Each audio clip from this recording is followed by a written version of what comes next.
mapping is called Trax. That's Trax. And so this is the same software and that you did training on, as well as presentations for other law enforcement agencies.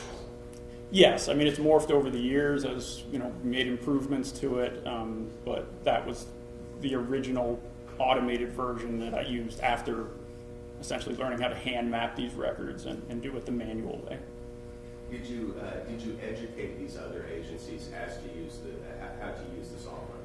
Yeah, I helped them with their casework and showed them what was available. I did trainings for the other law enforcement officers that I worked with in my agency, just to basically let them know that, if you run across this type of case or you run across this issue, these things are available to you. And then, that's part of the struggle with that, is even knowing what to ask for or what's available from the different cell phone providers. But yeah, I got involved I became that guy, so all of a sudden my plate got full because people were throwing cases towards me. Ultimately, did you and ZedX enter into a relationship where you would do trainings? Yeah, so I was continually hosting trainings for my agency, and then the owner of the company in 2017 asked me to come work for him as a trainer. So I did that part-time until February of 2018, and then I took a retirement and went full-time with the ZedX company as a trainer. So I traveled around the country training law enforcement, defense experts, private investigators, insurance investigators, just anybody who had the need for that type of training and access to that resource of the mapping programs. Did ZedX ultimately get purchased by another company? Yes, ZedX got purchased by a company called RELX, or LexisNexis is the branch they're under. So they got purchased by them in 2021 is when it was finalized. And ultimately, sometime thereafter, is that when you went out on your own doing selling analytics? Ultimately, afterwards, is that when you went out on your own for Cellx Analytics?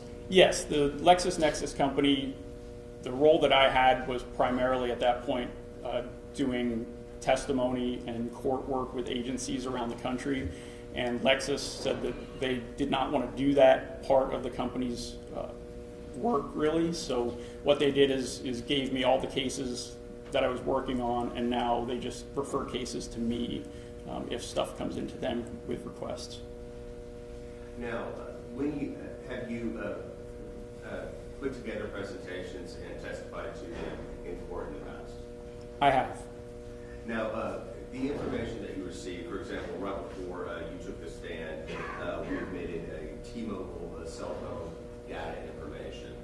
Can you explain to the jury, when you receive something like that, what is it and how do you interpret it? So each cell phone company produces a different type of report. They have a lot of similarities. So if you think of, especially like back in the day when you would actually get a cell phone bill that showed what calls you made at what times and what length they were. So one of the reports that they all produce is exactly that. It just shows a date and a time. It shows the number that's calling or being called. It shows the duration of the call, so how long it lasts. And then they also give you other information. So they give you cell phone tower information or cell site information that tells you which tower your phone was connected to at the time. It also gives you what's called sector information. So if you think of the traditional cell towers that you see, typically have 3 sides to them, and each of those sides is called a sector. So they tell you which sector or which direction that particular antenna is pointed at the time, and then they give you, the other information about the call depending on which format it is. And then there's secondary types of information that the providers also give you, and it has more to do with just this tower registration. There's if you think about if your cell phone is on at any given time, it's constantly talking to the network. You don't have to do anything to it because the phone and the cell phone network need to communicate with each other so that they work correctly. So in other words, if you're at home and you get up and you drive to work and it's 20 miles away, if your phone isn't talking to your cell phone network and a call comes in, there's no way for that network to route the call to that correct tower and sector so that it connects to your phone. And that interplay is always going on. It's always looking at the cell sites that are out there, it's looking at signal strengths, and so the providers also can give us that information. And it typically is just, like I said, a registration. It's just the phone talking back and forth, making sure that it has a good coverage, make sure that there's good signal strength, those type of things. And that usually comes in some cases, a distance from tower measurement, so we can tell what sector, what direction you are from the tower, and then it says, and you're 1.2 miles away. And I kind of think of it like a ping. Like the old one is the sonar on the submarine where they ping down, and then the sound comes back up from, when it bounces off the ship. And mathematically, you can figure out about how far away that is. This is obviously a much more advanced system, but that's some of the data we get from the providers. So I think someone answered my next question already. So knowing this tower information, this sector information, that allows you and your system to then map out where that phone is. Yes, the Trax software maps it into the Google Earth file, and then what you can do is what's called a timeline slider. You can move that slider forward or backward in time, and it shows those calls or those tower registrations graphically on the map. So you can get an idea of basically, if a phone is moving or if a phone is static. You can look at that based on that interplay between the network and the phone and also the call activity. And Mr. Pegley, I believe you mentioned that even if your phone is not moving, that it's still communicating with those towers. Or even if you're not actively using the phone, unless it is powered off or turned off, it's still communicating. Is that correct? Yeah, unless you turn it off, unless the battery dies, or you put it in airplane mode, which disconnects it from the network. If it's on and it has a cellular connection, it's constantly going to be doing that back and forth. So, Mr. Pegley, when doing these presentations, are you supplied, first the records from the phone company in terms of phone calls, text messages, and tower information, as well as anything like videos, Google Earth, or other information such as body cam, whatever it may be in your presentations? Yeah, when I do presentations, what I do is I take these records and I map them, and then I look at the time frame that's being analyzed or being investigated, and then I can take any other data that has location information, and essentially if like license plate reader cameras are common, and what I can do is go to that time and place in the phone records, and if there's activity in the area of, say, where the license plate reader is, then I can put the address of the license plate reader in Google Earth, and I can get a location of it, and then understand that this graphic that's on the map it's an estimate of where the phone is, but I look to see, is that reasonable for where the license plate reader saw this vehicle that was involved. Or I can take surveillance video, still photos, traffic cams, body cams, anything that has time and date on it and that we know a location of, and I can put that on the map and then see if the phone activity is consistent with being in that general area or estimated area. Mr. Pegley, I believe you mentioned something called a Trax system. What were you referring to there? Trax is, and I said it's Trax. It's the name of the software program that does the mapping. So it's an automated system where you can choose a color for a particular device. You can choose a time zone that you want the records mapped in, and then you upload the actual phone records to that software program, and it creates that what's called a KML. It's the keyhole markup language, is the programming language that Google Earth understands. So then once you get the product back from the Trax program, you can open it in Google Earth and move through time and see that graphic representation of the phone activity at whatever time frame you're looking at. Mr. Pegley, when you do these presentations, are you interlaying different information on top of the other? Say, for example, surveillance video with phone calls or text messages or things like that in your presentation? Yes, essentially anything I'm provided that is evidence in the case, I can look at the date and the time that an activity happens, and then again look to see, is there phone activity in that area? Do we have a call? Do we have that underlying network transactions that are going on, and see if it's consistent with the device being in that area at the time. And Mr. Begley, did our office contact you in regards to creating a video with information provided by us in the case of State of Texas versus Andre McDonald? Yes. Your Honor, Madam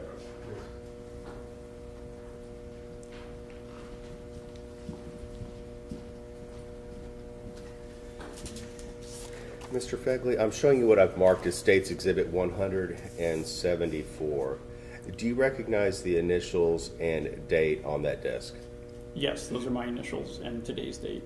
Is this the video that you prepared for our office in this, concerning the case of State of Texas versus Andre McDonald? Yes, it is. Your Honor, at this time we move into evidence Exhibit 174. Subject to objection by the defense.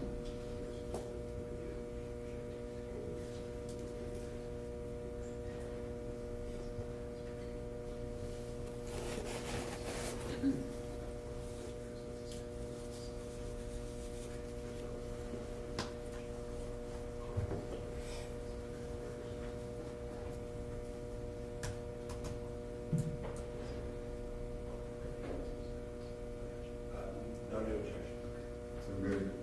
Commissioner Post.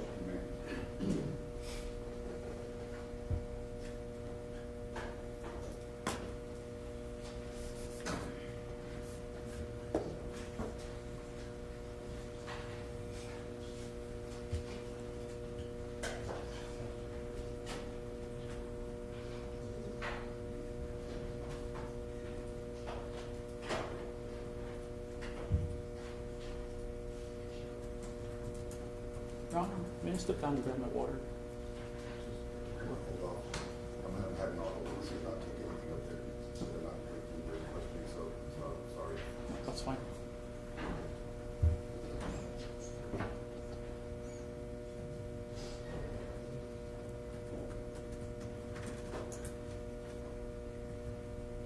And Mr. Begley, right here at the very beginning, what are you showing? This is just an overview of the San Antonio area.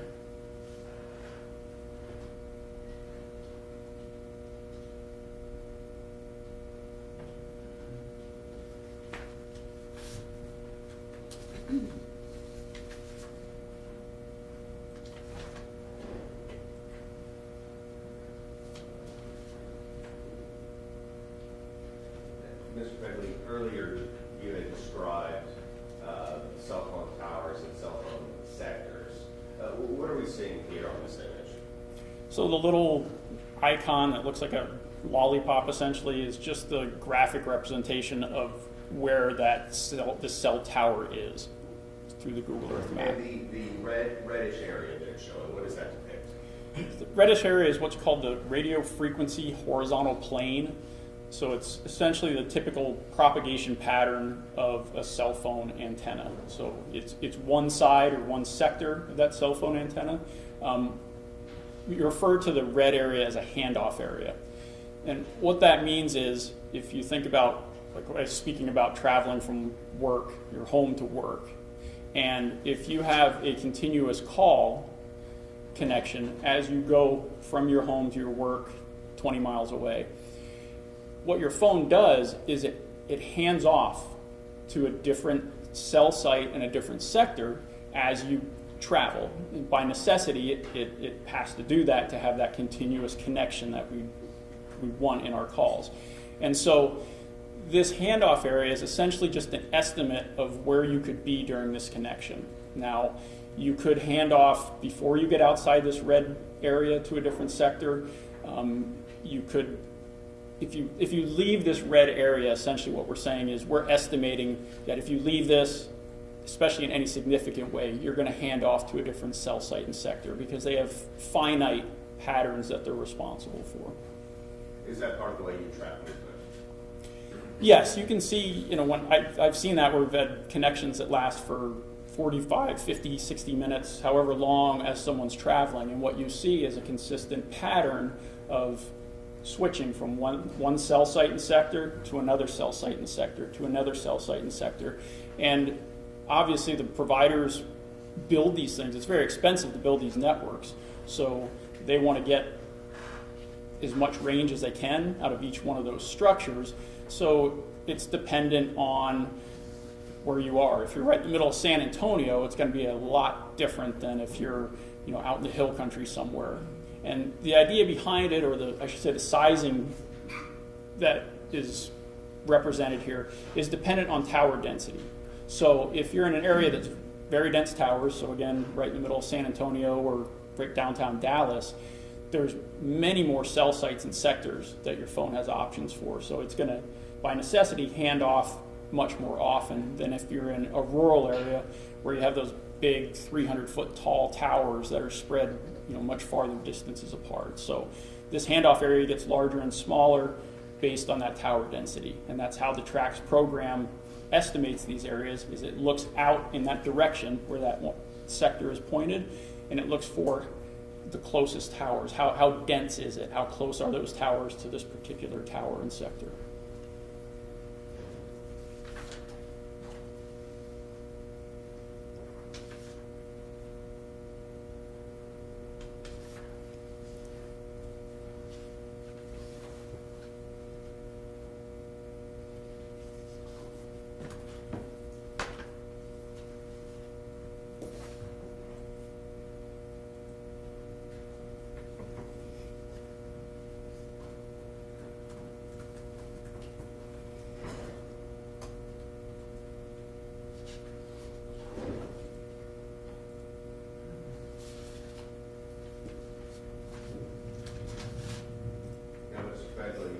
Pause it here on a graphic that here that says Trax and then T-Mobile with certain information. Is this, you said that Trax is the program that you're using, correct? Yes. And of course, within this box, there's certain information. And as we saw a moment ago, you use certain arrows to kind of identify pertinent information as far as as your presentation moves on, so the user understands what it actually means. On this Trax information that you have, what information is available to the person viewing it? So essentially what this call out is the information right from the provider. So this is what T-Mobile gave us in this record. So for this particular line in the T-Mobile data, we have this transaction, and then what the Trax program does is just populates it into this box. So as you're analyzing the records, instead of having to take row 553 and go back to the records and say, oh, what was the date, what was the time, if you click on the tower icon, it pulls up that information and populates it in this box. So you can see the date and the time, you can see the number that's being analyzed, because if you have multiple records, you can have multiple what's called target numbers. And then you can see the other pertinent information. So you can see what number is calling or being called, what is the duration of that particular transaction, and then it'll give you tower information, and then it gives us, the last box is what's called, it explains the time zone. So T-Mobile records, some Verizon records, and AT&T records come in what's called UTC time, or Universal Time Coordinated. And what that is just the time over Greenwich, England. I mean, I think of it as like the 0 hour. It's when there's going to be a New Year's Eve, it has to turn the New Year somewhere first, and that's going to be over Greenwich, England.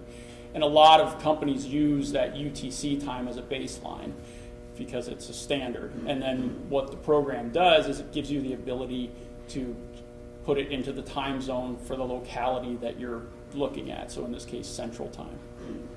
So you adjust for Central Time in this aspect? Yes, it adjusts for Central Time so that when you're in the Google Earth program and you're moving that little timeline bar, that slider, it's showing the correct location at the correct time for that transaction. And Mr. Begley, so I understand correctly, the target number that Is that the person making the phone call? Well, it's the target number is the phone number for this particular transaction that you're seeing the graphic on. So that's the number that you're using the records for. So the activity from that phone? Yes. And then the part where it says connected to, it has a number. What is that indicating? And that's going to be the number that you're calling or that's calling in to this particular phone.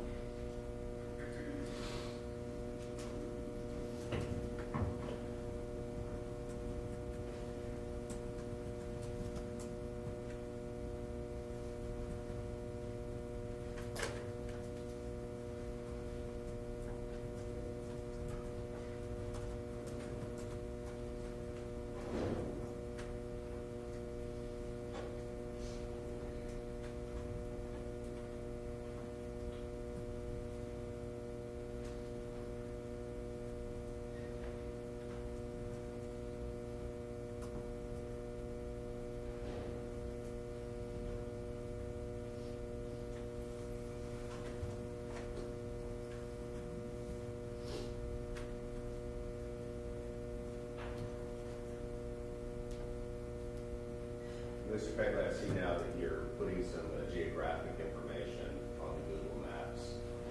What did you mark there? I marked the Lackland Air Force Base. And the true call information that you're putting here, please let us know, what is that? So this true call, which is what T-Mobile called it at that time, is that what I was talking about, that network registration, where the phone and the network are talking to each other. So they give us, again, the tower, the cell site, they give us the sector, so they give us that direction that antenna is pointed, and then you can see there's an arc, and that is the measurement of the distance from that tower that T-Mobile is estimating for that phone. So we can just draw it as an arc because that represents, again, if you think about that handoff area, it represents essentially the boundaries of that. So you're looking at that distance, and they don't tell us on that arc where the device is, but they just tell us that this is the distance. That's where the device is interacting with.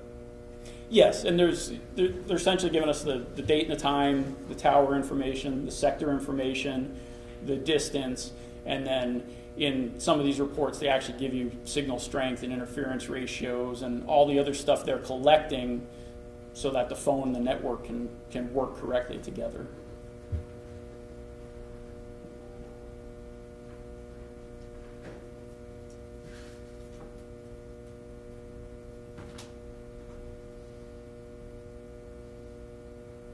And then this icon, is it just indicating the date and the time that the call ended?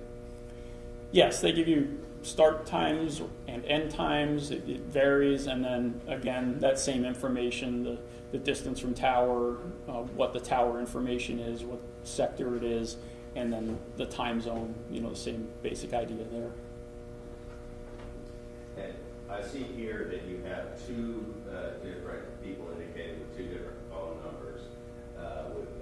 You use two different colors. What's the purpose of this? The colors are just essentially to differentiate between devices. Anytime you're looking at these, if you have more than one device, it's a good graphic way to understand which phones you're talking about. So the phone that you identify as Andre's phone number with the number 954-854-3104 is down here at the bottom portion of the screen in red. Is that correct? Correct. And then the number that you identify as Andreen's phone, 850-376-6443, is at the top portion of the screen in purple. Correct.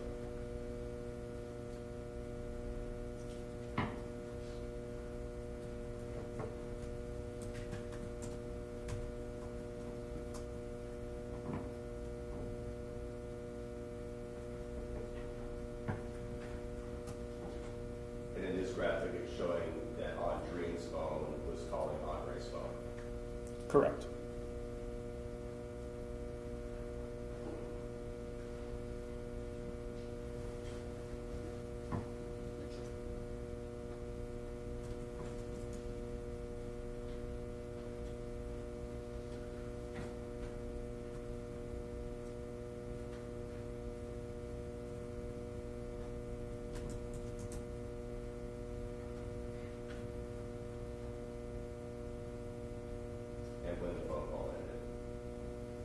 Yes, this is that true call report for that time frame.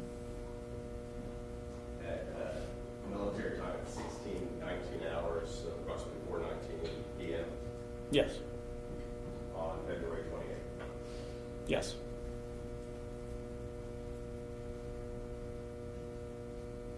Mr. Begley, we see certain kind of almost lollipop-looking icons appearing. What is this indicating? So what you're seeing there is as the phone is traveling, you start to see those registrations to the cell sites. So there's no call activity during this time frame, but you're getting those true call tower registrations. And that's what we look for. When we see that, it's obviously indicative of movement.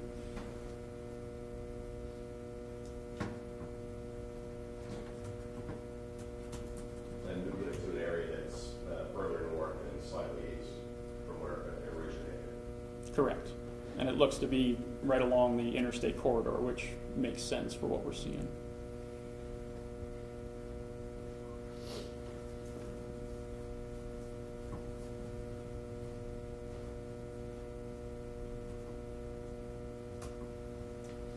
We see an address of 4230 Thousand Oaks Drive. Is that within this sector of this tower? Yes, and you can see the true call distance from tower measurement is, approximately right on that address.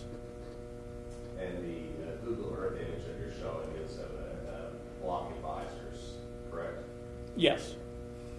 And that's, in Google Earth you can go into Street View just like Google Maps and look at imagery, and you can actually go in and look, at different sites. And this is showing Andre's phone at that location, or near that location. Yes. Then you have another icon of 1042 Solitude Cove near the purple graphic on Andreen's phone. And this per phone would be in this general area. Yes, again, you can see that the true call measurement data is consistent. I can't say that the phone's at that address, but what I can say is if you were at that address, that's what I'd expect to see, is I'd expect to see that distance be, correct from the tower. And they're not exact, but you'll see they can be pretty good. Then we see what appears to be movement by Andreen's phone down to the 4230 Thousand Oaks area. What is that depicting? Yes, you can see, again, you have those true call reports where we can see that they're consistent with movement through that corridor. In this case, we also have some call transactions. So you can see the handoff areas are obviously larger or cover a bigger geographic area, but that's what I would expect to see, again, through that travel, is those registrations with those cell sites through that whole area.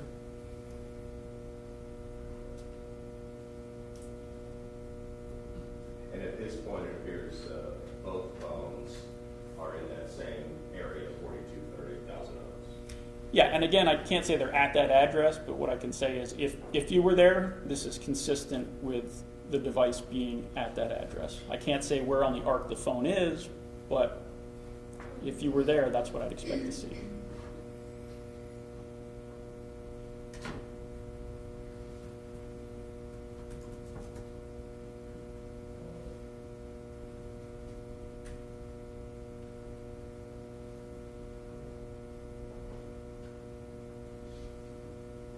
And Mr. Begley, we now see activity leaving from the 4230 Thousand Oaks and traveling closer to the 1042 Solitude Cove.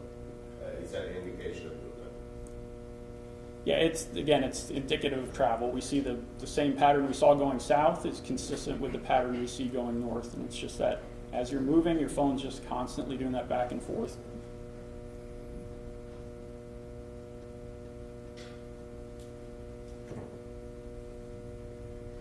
Mr. Begley, I see a red and purple line here.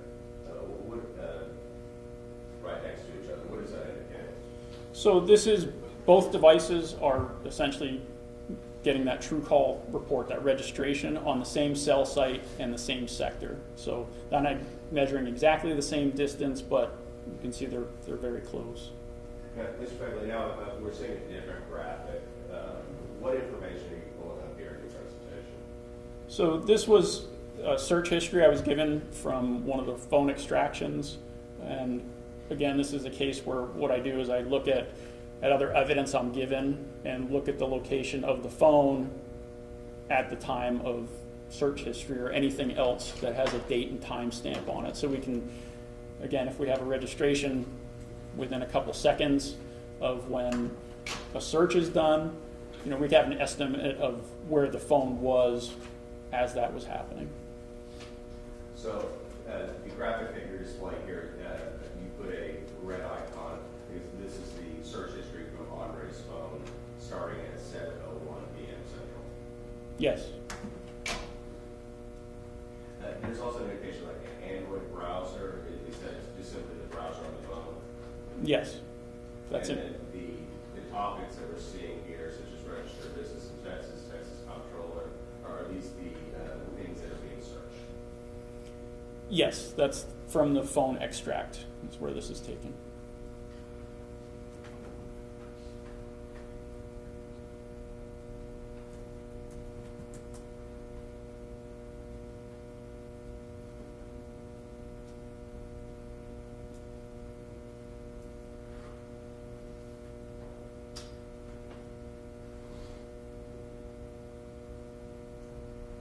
And then, Mr. Beverly, are these further search terms from the same phone on their phone?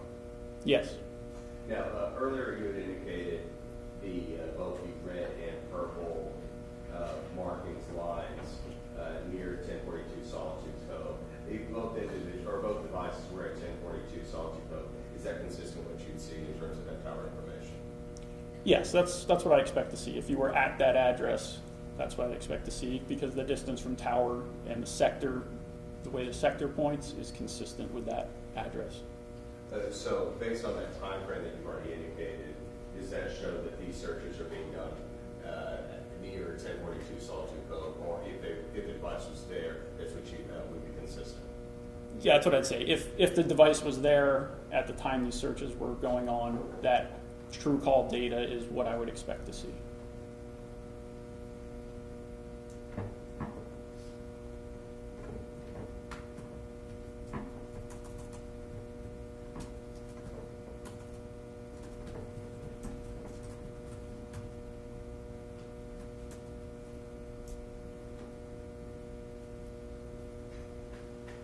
And this is a continuation of that search history by Andre? Yes.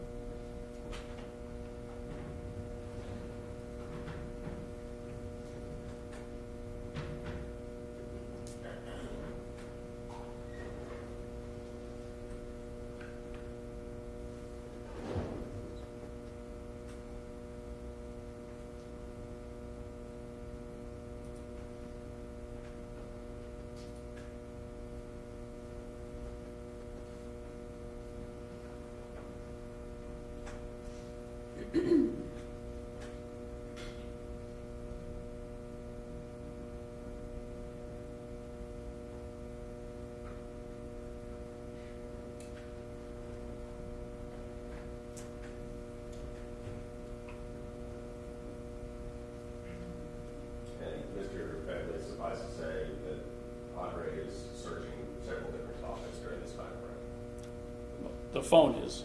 I can The say phone that. searches, yes, the device.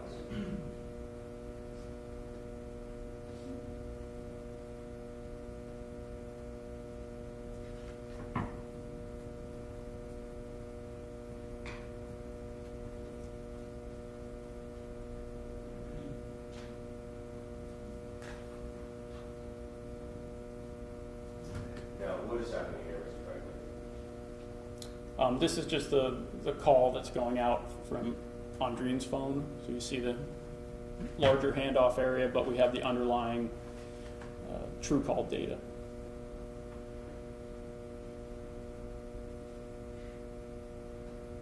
And here? It's the same thing, but with Andre's phone. So we have a call, and then we also have that underlying true call data.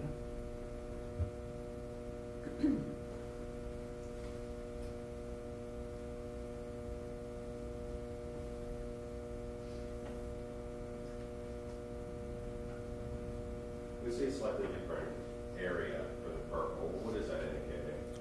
It's essentially what we see is the phone is accessing a different cell site and sector. It's still consistent with, if you were at the address, it's still consistent with being usable. And a lot of times when you see that, depending on where a particular spot is that you're using a device, it can switch between cell sites for many different reasons. I've had cases where we can see if someone goes into a building, especially a dense building like the Alamo or something where you're really blocking signal. What happens is you might switch to a different cell site because if you're on a higher frequency, it has a hard time penetrating those types of buildings. It carries data much more easily at high frequency, but it doesn't penetrate well. So a lot of times you'll see if someone goes, I've seen it where they go in a basement and it's more dense area, it'll switch to a different cell site that transmits on a lower frequency because you get that good penetration in the building. And we've tested this with scanners where you go up onto a second floor apartment and you use a different cell site there than the apartment right below. So you can do this moving around your house, walking to your neighbor's house, sometimes just going to the second floor in your house will cause it to go to a different cell site. Going near a window, that's another one that all of a sudden we have a better signal because you went near the window, so your phone hands off to a different cell site. And that's the whole idea behind this true call, is that's what the true call is doing. It's looking at those quick little, it's not waiting for you to make a call, it's looking all the time at your phone and the network and doing those switches so that you have a good connection.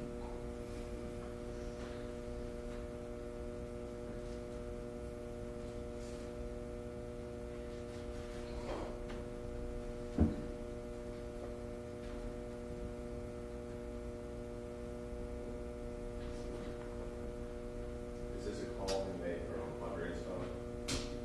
Yes.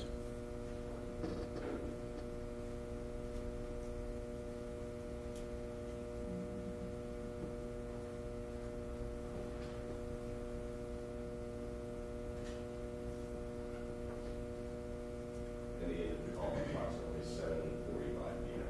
on Andreen's phone. True call report, yes. And you're saying on Andre's phone, 7:45 p.m. Correct. But now we see the phone is not consistent with Andre's phone being at the residence. You can see that distance between the two. So both phones are connected to the same cell site and sector, but now there's a difference in that distance from tower measurement that's being read.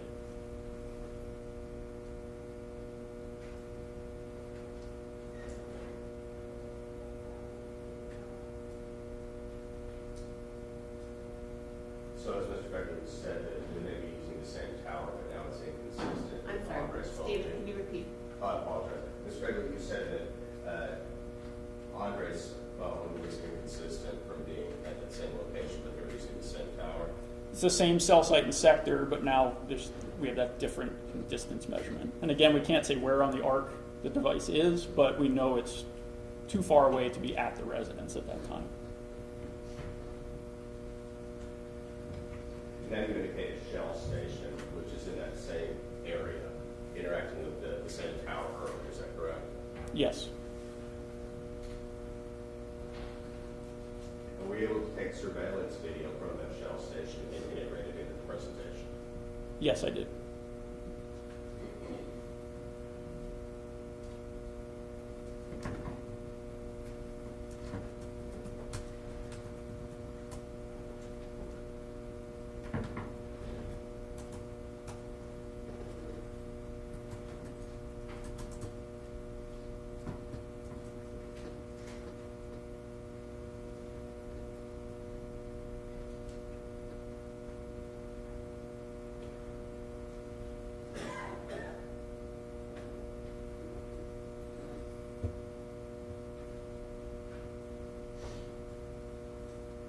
And Mr. Bradley, are you matching the cell phone information and tower information that you have to the available surveillance video files?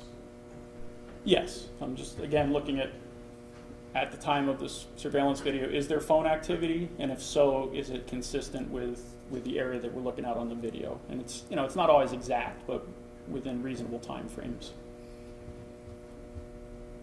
And Mr. Beverly, we just saw a skip on a vehicle that was over in that area. What's the reason for that? This video had jumps like that, and I think some of these surveillance video, if there's no motion activation, they don't record, so it probably was that.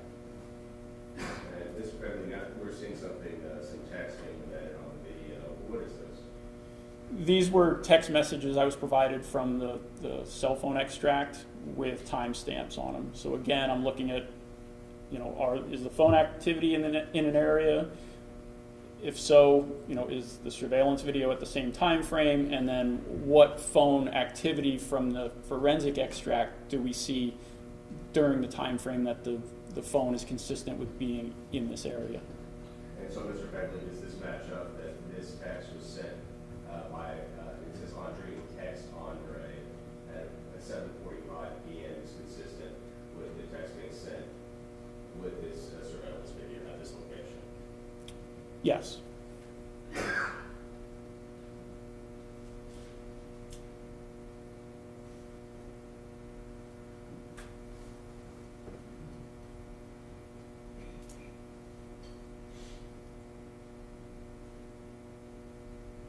And continue with texting, correct?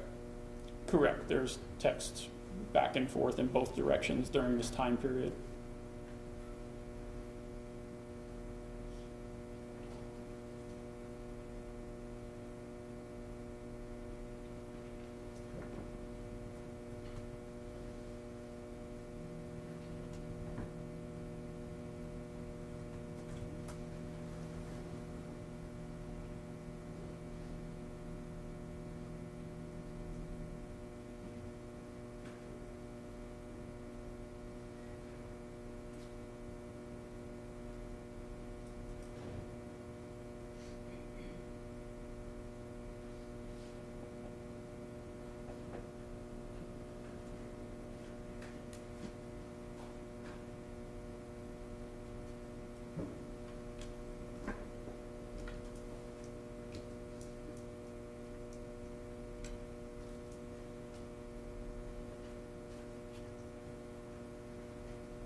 Yes.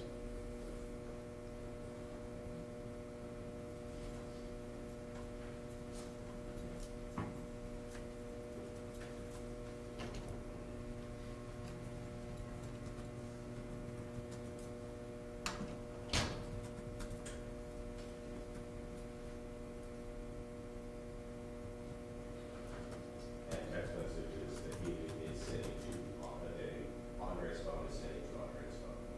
Yes. And it's fairly, to the best of your ability, you're matching these text messages and when they're sent and received in real time with the video.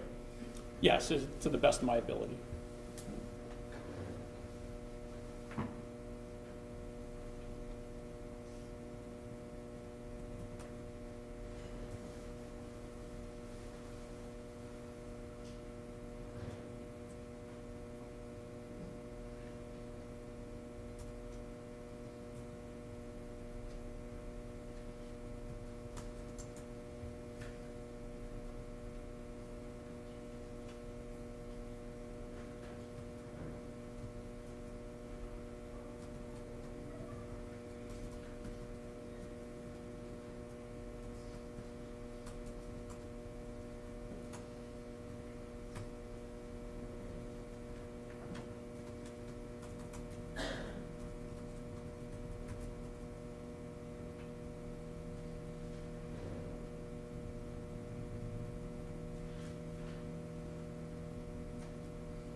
Respectfully, it appears they're a continuation of text messages.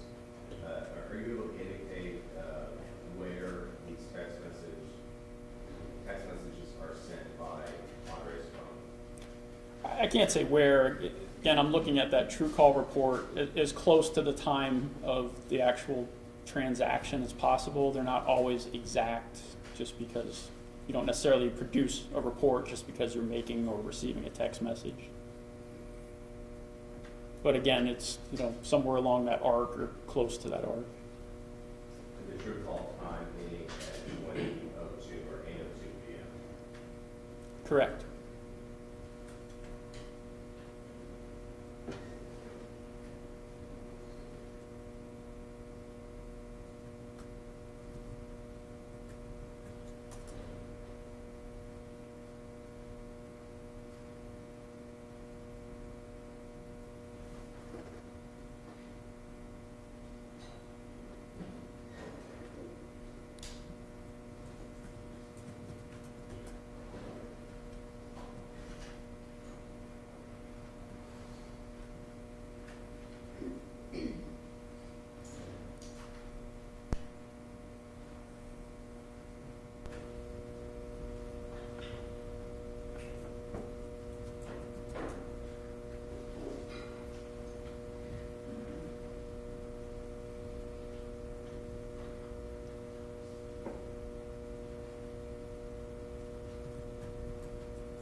And respectfully, here in this graphic,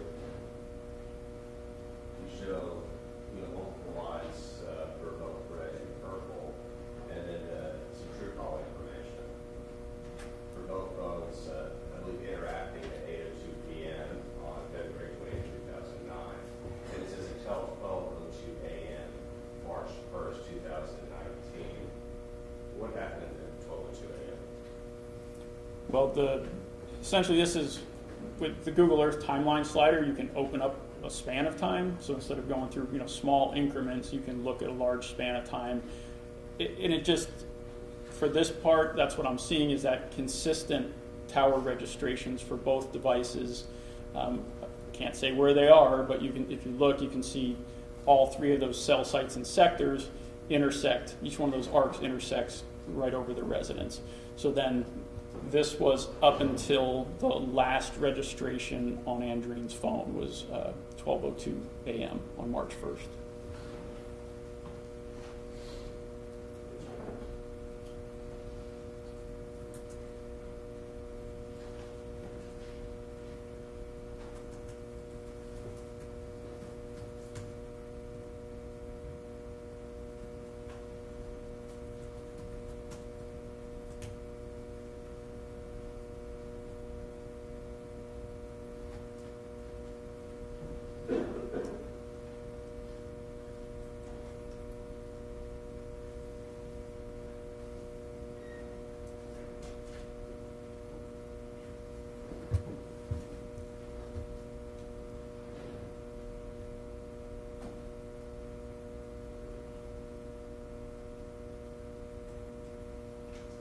And we see Andreen's phone at 12:02 a.m. as an end time on the true call, correct? Yes. And Mr. Begley, if you put a graphic above that, that's the last activity that Andreen's phone has with the network. Yes. What does that indicate to you? Well, it went off the network for some reason. It could be on airplane mode, it could be powered off, the battery could die. So essentially anything that would break that connection between the device and the T-Mobile network.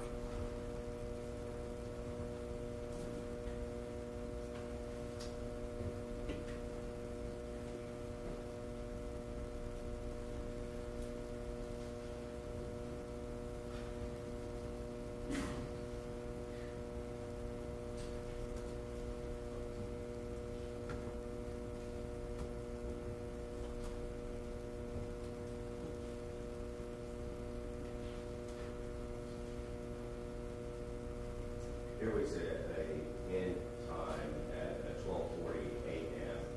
on Andre's phone. This is still showing activity on his phone. Yes.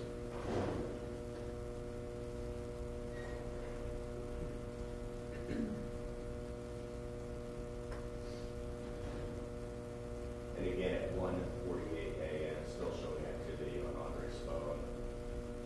Yes.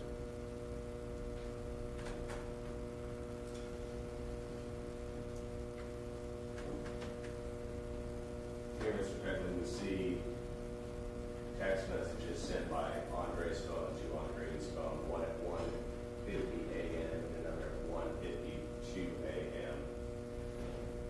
Yes. Is that correct? Correct.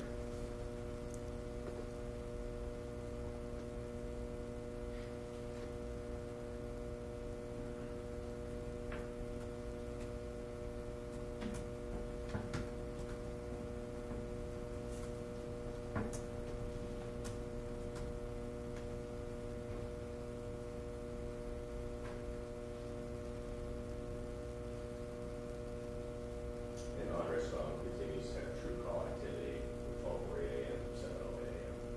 Yes.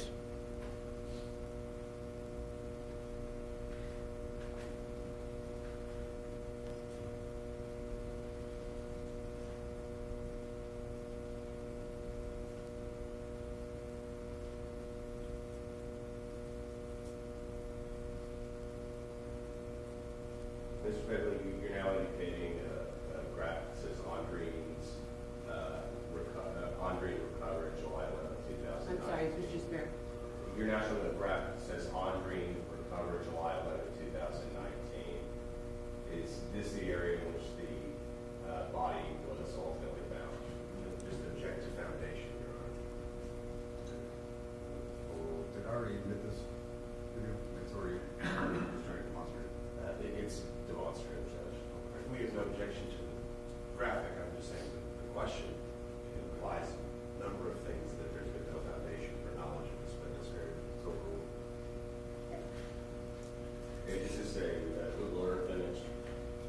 This is an actual photograph image. The first one was the Google Earth image. So I was provided this image from the district attorney's office, and so I simply took the location I was given and the image, and then just went into Google Earth Street View to match up the graphic from the evidence photo that has the tape with the Google Earth graphic. So it's simply just showing that, yes, this is consistent with the area I was told the body was recovered at.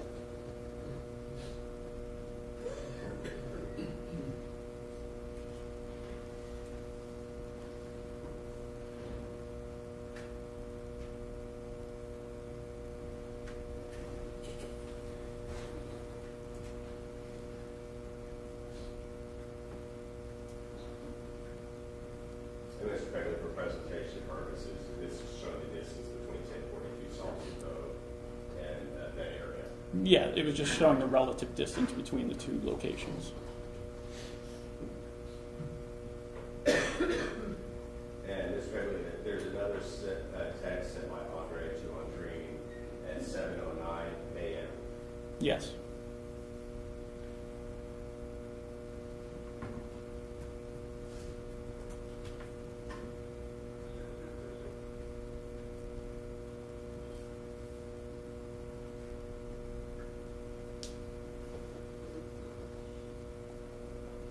Especially here, we see those kind of lollipop-like icons. Is this indicating movement from the 1042 Salted Boat area down to the Lackland Air Force Base area by the device? Yes, it's consistent with that pattern of movement, just like we saw before, those registrations as you're moving down the highway. And I should clarify, by the Andre device. Yes.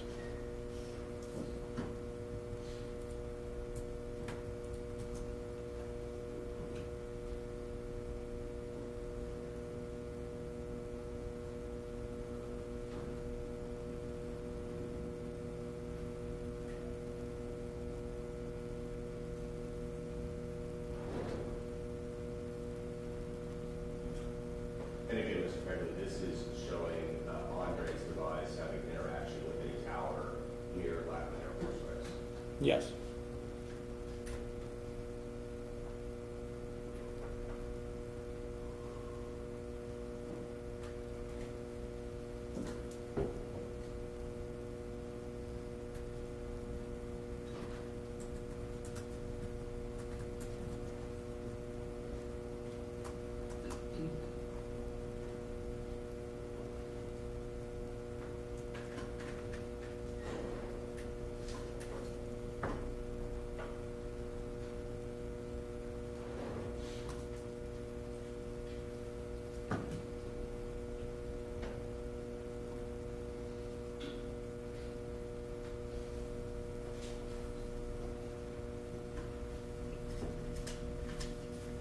Mr. Fairley, is this showing a phone call by Judy Lorenzana to the Andre device at 10:18 a.m. on March 1st, 2019?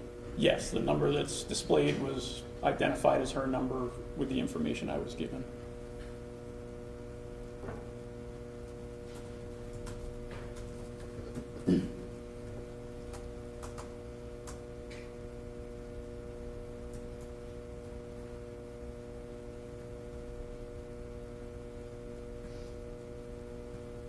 And Mr. Fairley, with the information that you received, that the Andre device received multiple contacts with various individuals during the morning time frame, correct? Yes, and essentially the graphic is just showing the phone activity through a longer time frame, and then I'm just showing the activity information I was given for other types of communications that were happening, because obviously we're not going to see anything you do from Facebook or WhatsApp or Snapchat or any of these functions. Those are separate. You're using them on your device, but they're data connections. So what we have is the true call information, and then those handoff areas for actual calls that were incoming or outgoing throughout this time frame. And then here you list if it's your regular phone call at the top versus Facebook Messenger or calling through the WhatsApp. Yes, that just indicates what type of interaction it was, and that again is from the forensic report, the actual dates and times of those other activities.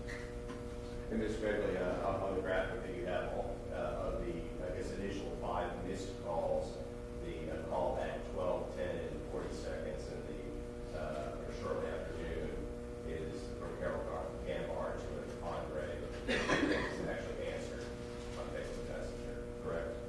Yes. And the length of that call is 49 seconds. Yes.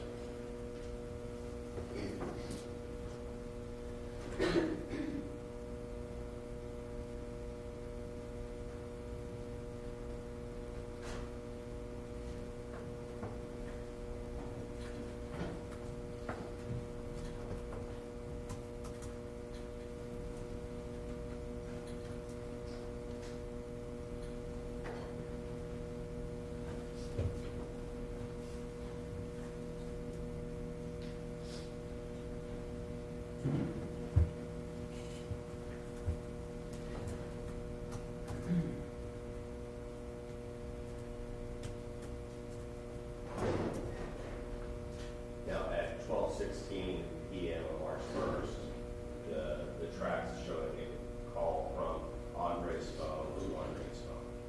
Yes. It's an outgoing call from Andre's phone to Andreen's phone.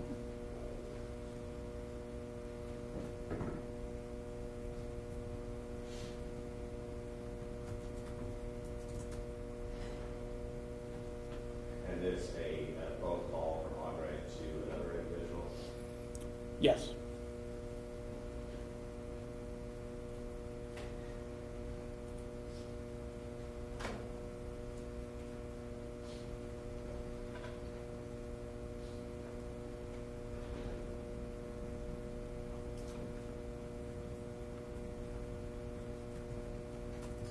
And that phone call ending at 12:21 p.m. Yes. Between Marine calls Andre on WhatsApp, and the conversation lasts a minute and 20 seconds. Yes, and this doesn't represent the call. This just represents the true call that's closest to that time frame. That's why I put it in there, because it gives an estimated location of the device at the time of that transaction, that WhatsApp transaction.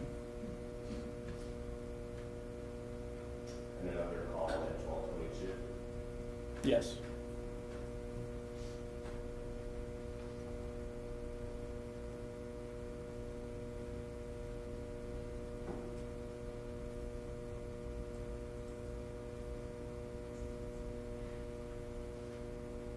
Mr. Bailey, at this point, does it indicate movement of the device from the Lackland Air Force area to 1042 Solitude Cove area?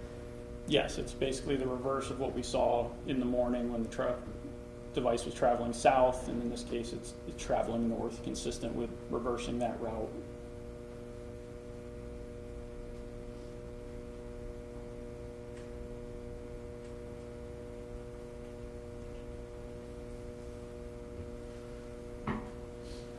And at 12:56 p.m., is this a phone call made from Andre's phone? I'm sorry, Steve. Is this a phone call made from Andre's phone? Yes.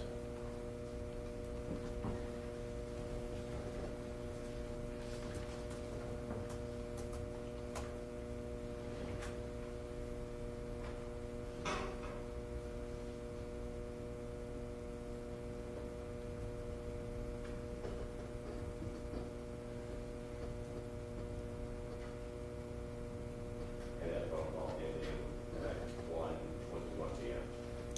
Yes, it's not a call, but this is a true call report. Oh, so that activity? Yes. I see. You also now have an indication of a Baptist Emergency Hospital on the map. Yes. Did you receive a surveillance video from that hospital that took place on March 1st, 2019? Yes.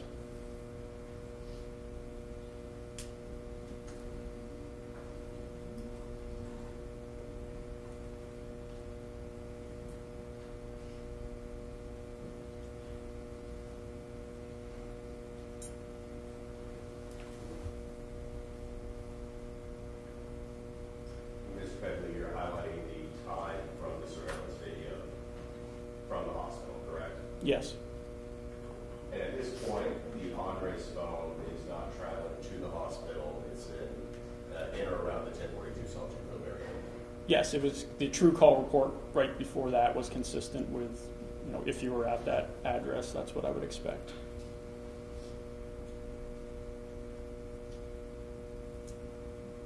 So in essence, as if the phone had been left there, the device is still in that, consistent with that area.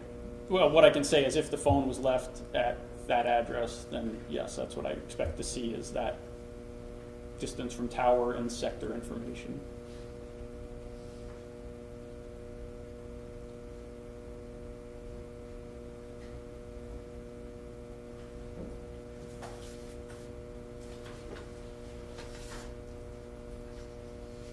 In respect, I believe you stated it earlier, but surveillance video time and the true call times on the phone are not always 100% consistent.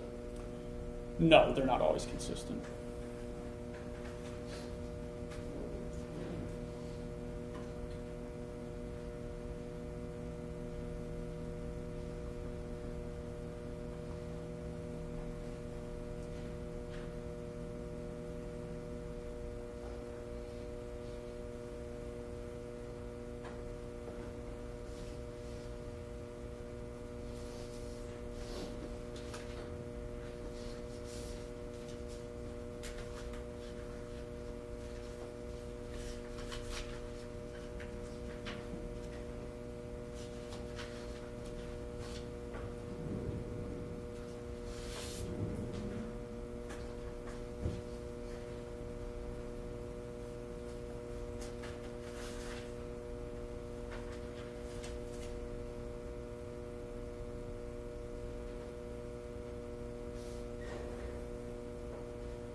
And we spoke about it earlier, but your finding is that the Andre's phone being at or around the 1042 Sawtooth Cove address is consistent with what you saw from the tower records.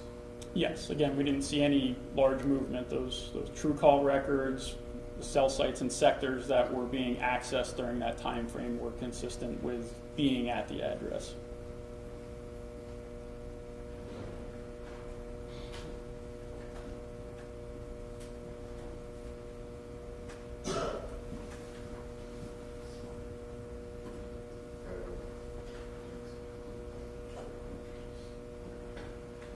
That's the witness, Your Honor. Defense counsel. Thank you, Your Honor. Good morning, how are you? Good morning. This presentation is prepared using historic cell site and location data, correct? The mapping part was from historic cell site information.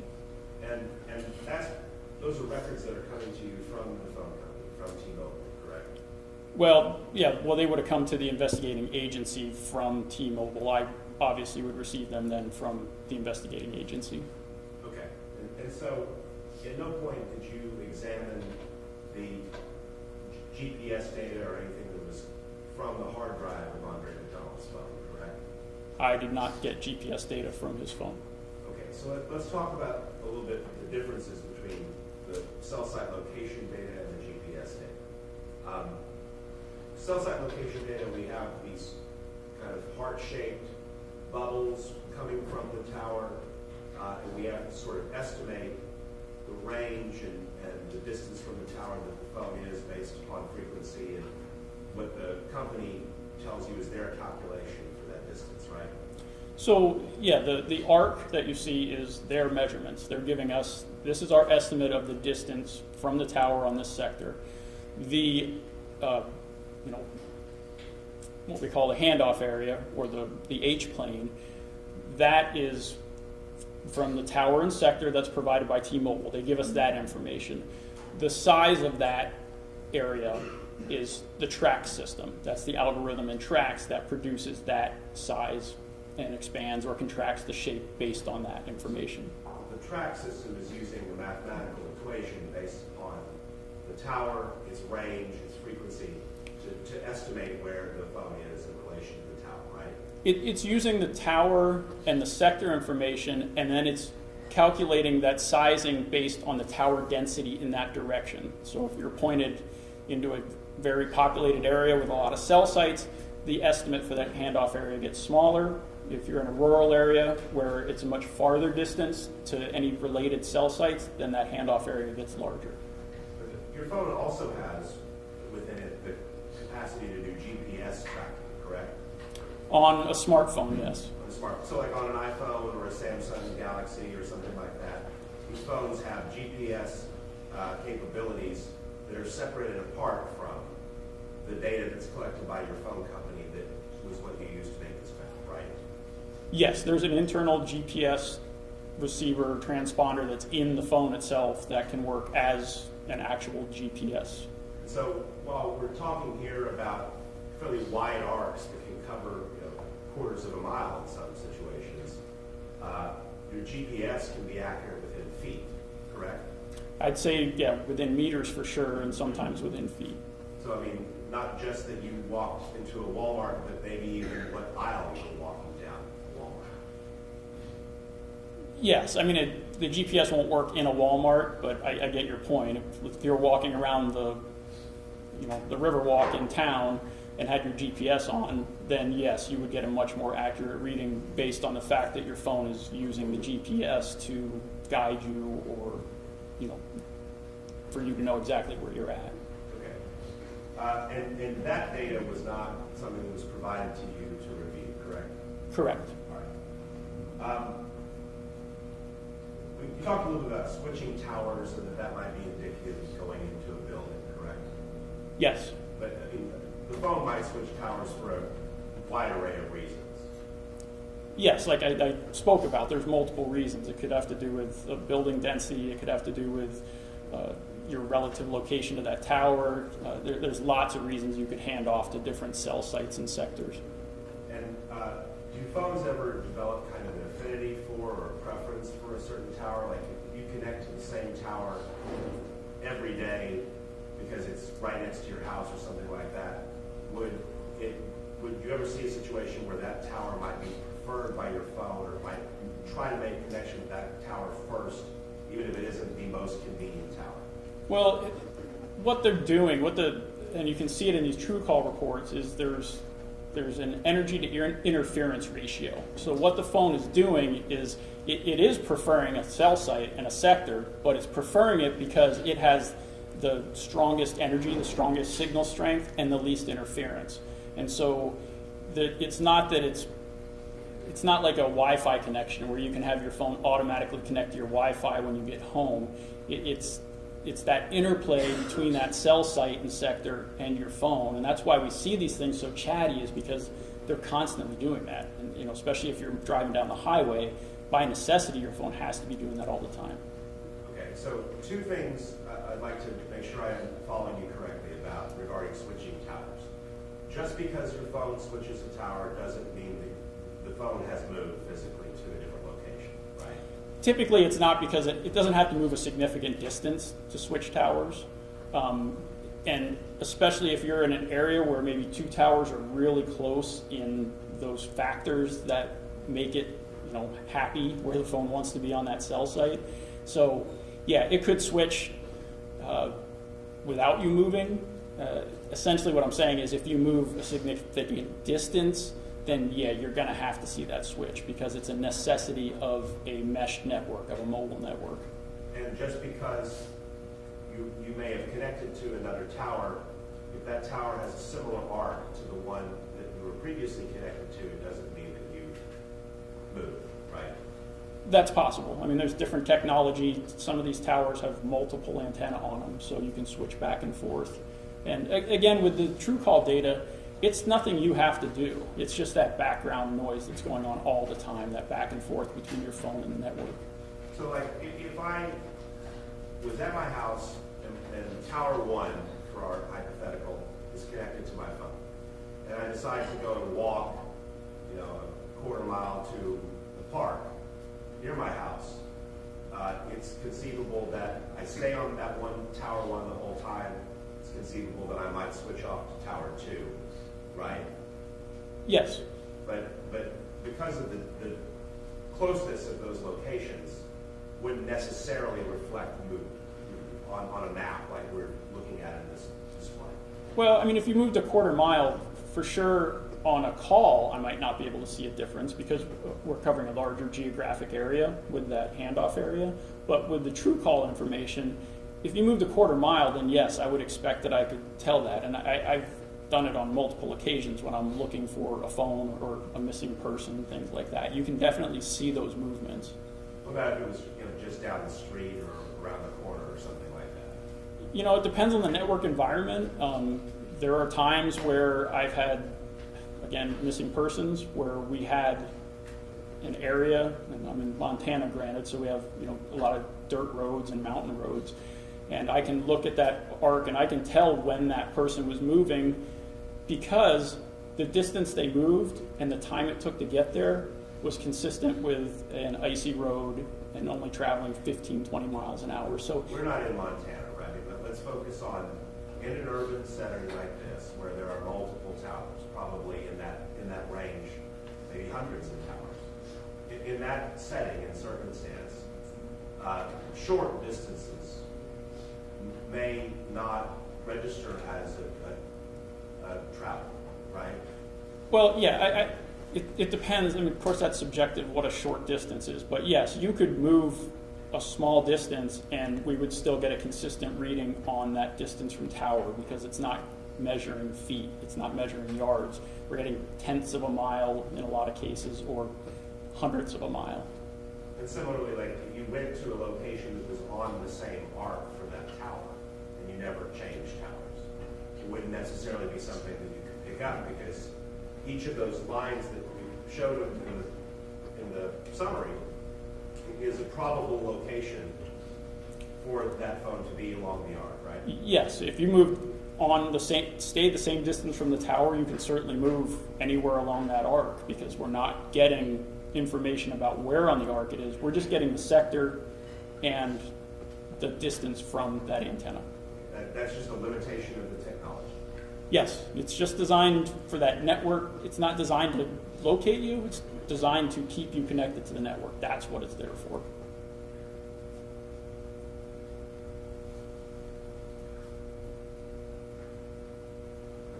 That's the limit. Anything, sir? No further questions. Thank you, excuse. Please take next witness.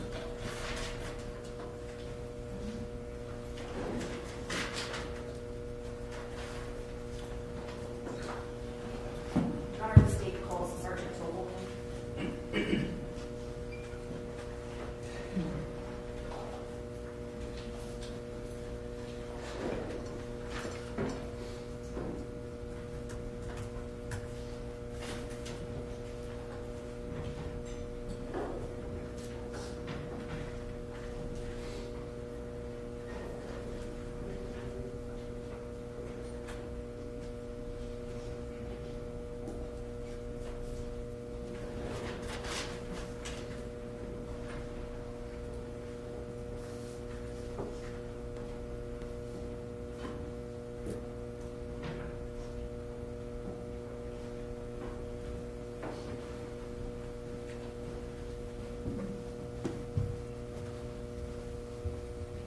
right hand. Swear to tell the whole truth, nothing but the truth, so help you God. I do. Speak loud into the microphone. Go ahead, speak. Thank you, Your Honor. Good morning, sir. Good morning. Could you please introduce yourself to the jury and then spell your first and last name for the court order? Certainly. My name is Sean Tobleman. I'm a sergeant with Bear County Sheriff's Office Investigations Division. And then will you spell your first and last name, please?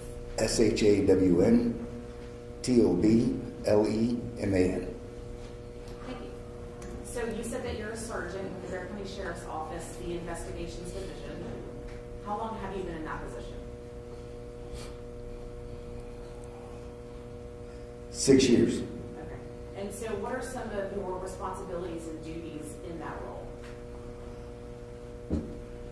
I supervise multiple teams. One of the primary teams involving this case, my job was to supervise the surveillance team. Okay. And so just kind of explain for the jury in general, what does the surveillance team do? Our day-to-day job was surveillance on high risk or known suspects that there was an open investigation on. We needed to know their daily routine. We needed to know what their activities were. And so I guess, does that include just kind of like maybe just sitting on somebody's house? Absolutely, sitting on a house, follow them around town, watch them shop. Whatever their routine did, we followed. And then, how many people make up your surveillance team? It was myself and 4 members. And so then on March the 1st of 2019, was your team tasked with surveilling the defendant, Andre McDonald? Yes, we were. And then specifically, what location did your team follow him to? The team followed him to a gun store, Nagel's Gun Shop, on San Pedro Avenue. May I approach my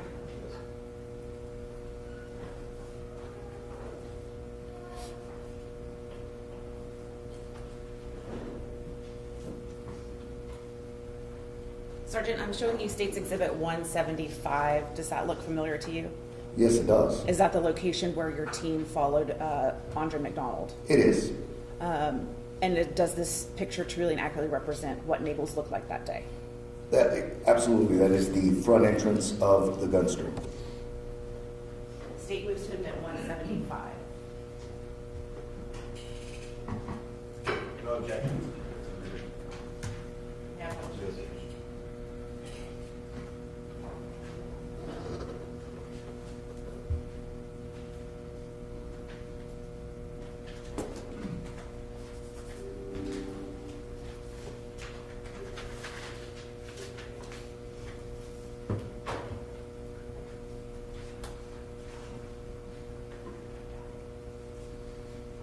Again, you said this is the front entrance of the gun store.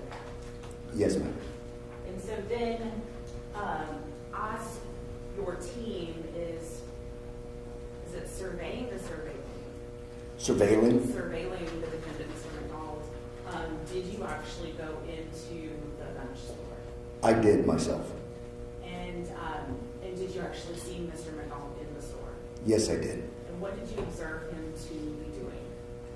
He was at a counter in the back half of the customer area of the store, conducting a transaction with an employee. And then I guess, did you actually see him with any sort of firearm inside the store? There was a firearm box and ammunition on the counter in front of him. And then I guess just kind of explain, is primarily your role at that point in time was just to have eyes on him, is that right? Correct. We were just observing his actions.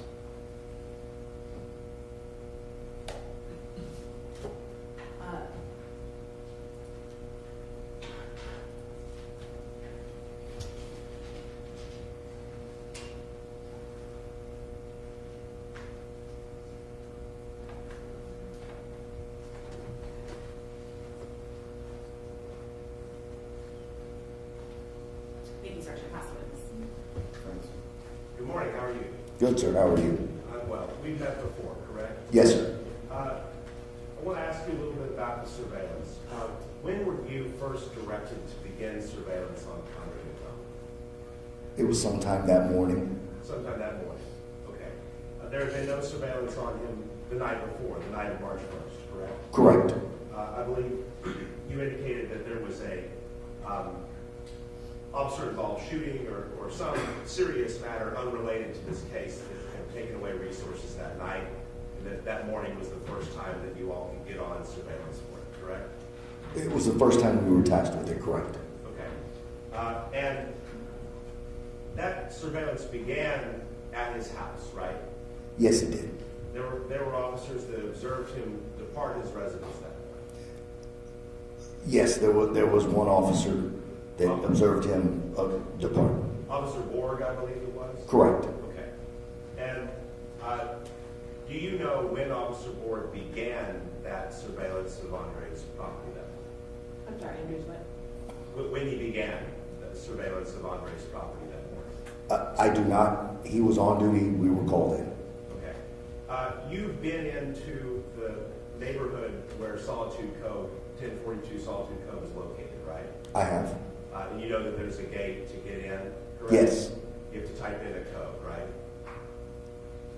Yes. Unless you tailgate somebody in ahead, Right, or the gate is broken.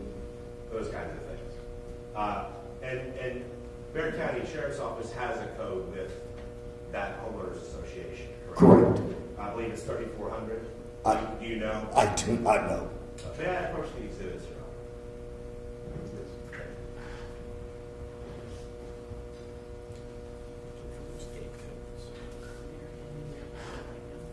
They're in numerical order, so. Maybe look at 165.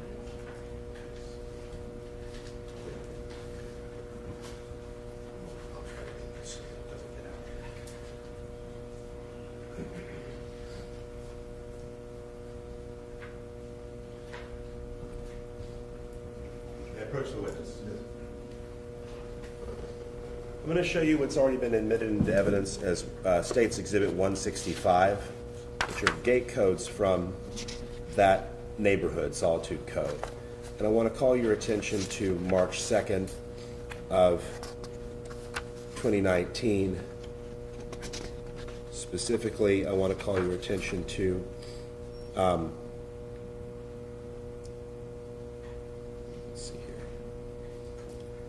You see here at 11:17 we have Bear Bulverde, Yes, sir. and you see here above that we have an entry from Andre McDonald's clicker at 11:43, correct? It's sort of highlighted already. Yes, sir. Okay. That Bear Bulverde would be BCSO coming in all likelihood. It could be. Okay. You would have no reason to dispute that 11:21 time period might have been when surveillance started. No. Okay.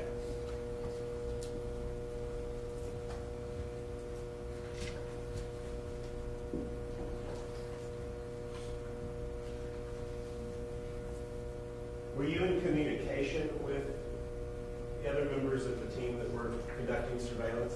Yes. And were they relaying information to you about different things regarding his comings and goings? Yes. You were aware, were you not, that Andre McDonald's garage door had been damaged that morning, correct? At that time, I don't believe that was part of our knowledge. Okay, it wasn't on the radio. No. Okay. Were you the only channel that was discussing Andre McDonald-related investigative issues on the case? No, we work a separate channel from normal traffic. Okay. So if other people working on the case were talking, they'd have been talking completely on a different line than you? Correct. Okay.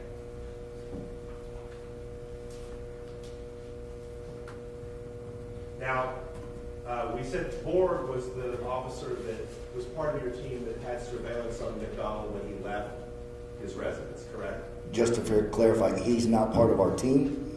He just happened to be someone on duty that they utilized until we got there. Okay, but Board eventually came down to Nagel's with you all and had surveillance on him there, correct? Yes, we adopted him into our surveillance. Okay, he came into the fold at some point. Correct. Do you know when? He was the first officer to start surveillance, so we just fell in with him and continued to say surveillance, rotating him in and out. Okay, I see. So if Board had observed something with the garage door and Andre backing into it, that would have occurred prior to him getting on your channel and being part of your group? Correct. Okay, I understand. Pass the witness. State. Just briefly, sir, I just want to clarify that your team didn't start any surveillance of the defendant until March 2nd. Is that correct? Correct. I believe that was Saturday. That's it. Very brief, Your Honor. Mr. Tillman, you were aware that there had been a search of Andre McDonald's property the day before, correct? I was aware of an incident. I did not know the length or everything that occurred with that incident. Okay, and lastly, who was your superior that had directed you to begin surveillance? That morning, I received a call from Sergeant Mahon the homicide sergeant requesting our unit be activated. Thank you. Pass the witness. Thank you, excuse me.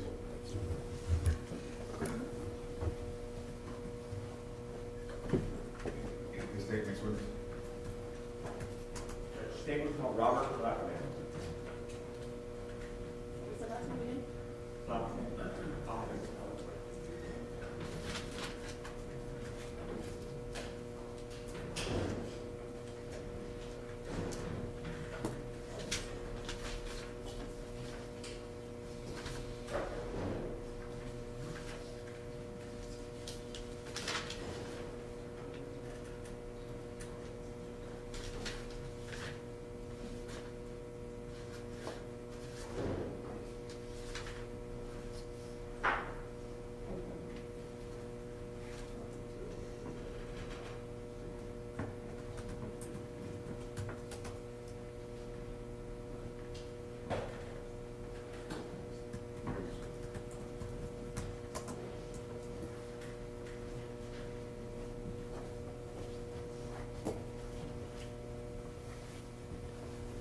Raise your right hand. Swear to tell the whole truth, nothing but the truth, so help you God. Yes. Okay, just make sure you speak loud enough. You can adjust that microphone. Go ahead, Steve. Thank you, Judge. Mr. Buckman, could you say your first and last name and spell it for the court reporter? My first name is Robert, Robert. Last name is Buckman, B as in boy, Uchmann, 2 N's. And Mr. Buckman, can you tell the jury where you work? I work at Nagel's Gun Shop at 6201 San Pedro Avenue in San Antonio, Texas.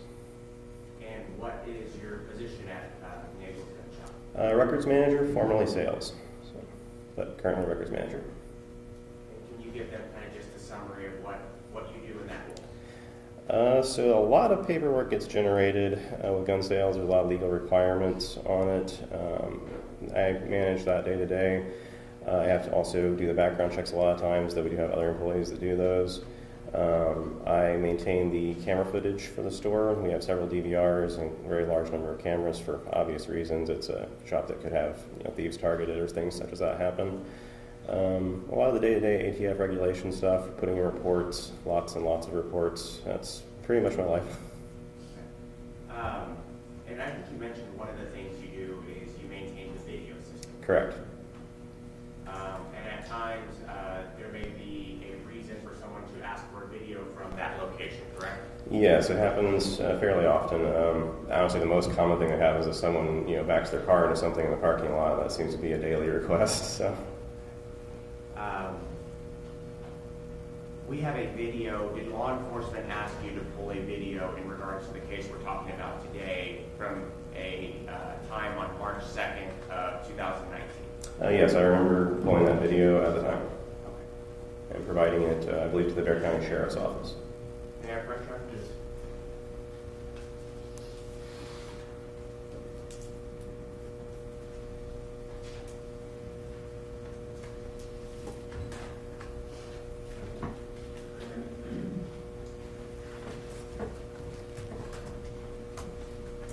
Mr. Buckman, I'm handing you a disc that's been marked as State's Exhibit 176. Does that disc contain a copy of the video that you provided to law enforcement from that particular day? Yes, it absolutely does. And is that one of the angles in the Nagel's Gun Shop of the video from that day? Correct.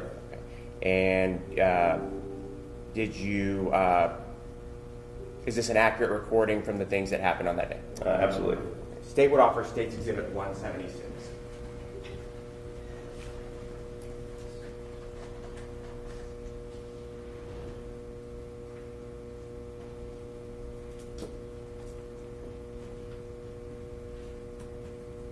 No objection. Yes, I mean, you can publish. Thank you, Judge.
Mr. Buckman, this is a video from March 2nd of 2019, correct? Correct, I recognize it. And were you working on that particular day? Yes. Did you have any contact with the individual that is the subject of this video on that day? Not in terms of speaking to or directly engaging with him. I did see him, I remember that, and I believe I handled his paperwork, but I did not directly speak to him, no. And by paperwork, I'm assuming, a sales associate may be dealing directly with him, and then paperwork makes it back to you. Correct. The process to buy a firearm, in most cases, there's always exceptions and weird caveats in the law, but for 99% of cases is a customer will come in, a salesperson will greet them, ask them what they're looking for that day. The salesperson will show them a firearm that they're interested in if it gets to that point. And if they commit to, hey, I want to buy this, then an ATF Form 4473, which is a federal 6-page, I think it's now 7, but at the time it would have been 6-page form to purchase a firearm, would be completed, the first section of it by the customer, and then the rest of it by the sales staff at the shop, such as the salesperson and the clerks who run the background checks. It's a federal form that you have to put your obvious information like name and all of that, answer some questions regarding firearms ownership to make sure you're legally qualified to buy a firearm, and then you have to sign it under penalty of perjury if you lied on it. And so it sounds like it's an involved process to buy a firearm. It's not like buying a stick of gum. No, they're regulated significantly. It's not like buying a stick of gum. It's not like a quick transaction. Correct. It's it's not the most strenuous process in the world, but it is extremely thorough. And you can't just walk in and out. You have to go through the background check. It could be delayed at that time up to, I believe, 3 business days. Now, depending on the customer, it can be longer. It's a 6-page federal form. If you lie on the form, it's a federal crime. It's perjury. I've seen people actually go to jail for that. So, this is not something you're just going to casually do typically. I'm not discouraging anyone from doing this, but, if they want to buy a firearm, you're going to be there for a little while to get the form filled out. It's not just like buying a pair of tennis shoes or something. Thank you, Mr. Buckman. And honestly, on this video, it's a longer video, correct? Correct. I don't remember the exact amount of time, but I think it was something on the order of at least 30 minutes that we exported. Because, these transactions aren't quick. You have to go through some steps, and you have to wait for the background check to come back. I'm going to skip ahead to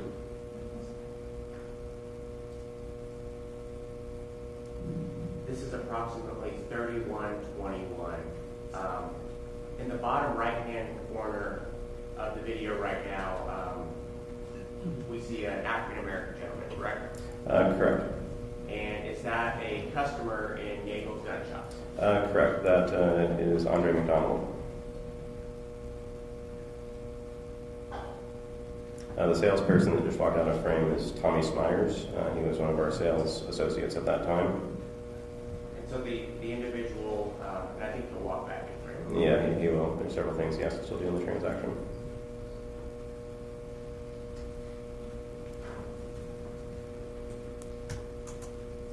And actually, if I can just provide a little bit of context, this camera is placed in a corner, the northeast corner of the sales floor. Directly below this camera, there's actually a computer that we run background checks on. Not all of them. There are other computers, of course, but for that corner, there is a computer that we run the background checks on the clerk side of the transaction. Obviously, on the customer side of the counter is where the customer would stand while doing that. I believe you may actually, at this point, be looking at the computer which the form is filled out on. Yeah, they are digital generally now. There are paper copies if you really want to fill out a paper one, but we strongly encourage digital forms because they're much easier to work with. The salesperson there with the long ponytail, bending over the counter and looking at a firearm box, that is Tommy Smyers. He's a former coworker of mine. He worked at Yeagel's Gun Shop for many, many years. And he is the salesperson that was working with Andre McDonald that day.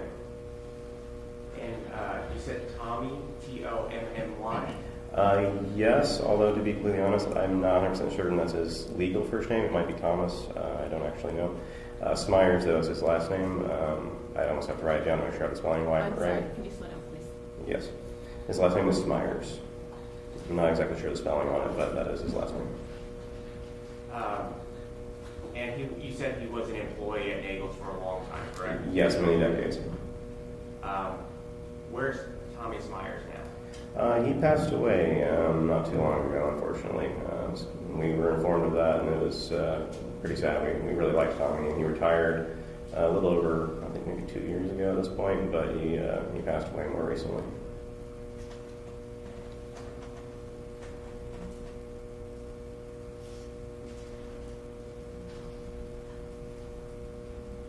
And Mr. Buckman, I think as you mentioned, because of the at least slightly involved nature of buying a gun, I'm assuming that's what both Andre McDonald and Mr. Smyers are doing, is they're filling out the requisite paperwork, correct? Correct. At this point, Andre McDonald should be filling out the ATO 4473 on the computer located underneath the camera, and Tommy Smyers is filling out what we call a safety sheet. It's not actually a federally required document, but it is one that we use for all firearms transactions that are over the counter. It's kind of a catch-all document. It has the firearm information on it. It has some gun safety rules, and the customer will sign that at the end. The safety sheet also, the customer gets a copy of it, so they get to keep that if they ever need the information on the firearm, so it's kind of handy. Mr. Buckman, what type of firearm is Andre McDonald buying? It is a Smith & Wesson as the brand. The model would have been an M&P, which stands for military and police, although on the gun it just says M&P. I'm sorry. I didn't understand what you said. It's a Smith & Wesson, that is the brand. The model is an M&P, which stands for military and police, although it doesn't say that on the gun, it just says M&P. I think it was a compact model, if I remember correctly, and it would have been a pistol in this case. And so that's the type of gun, but for someone who knows little to nothing about guns, it's essentially a handgun, a pistol. Correct. It's a handgun made to be concealable in a fairly powerful cartridge. It's like a defensive carry gun, very similar to a duty gun, like a police officer would carry, very similar to it.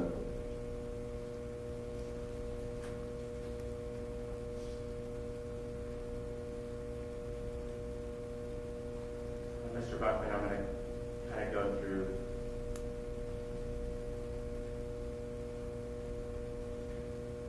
the video here, and as we can see, as Mr. McDonald is going through the paperwork, Mr. Smyers is helping other customers, but I guess he's still going through all the paperwork for that Smith & Wesson gun you talked about, correct? Correct, and Tommy just handed Mr. McDonald his copy of the safety sheet, so it's his copy of the gun's information, and paperwork is still being processed at this point.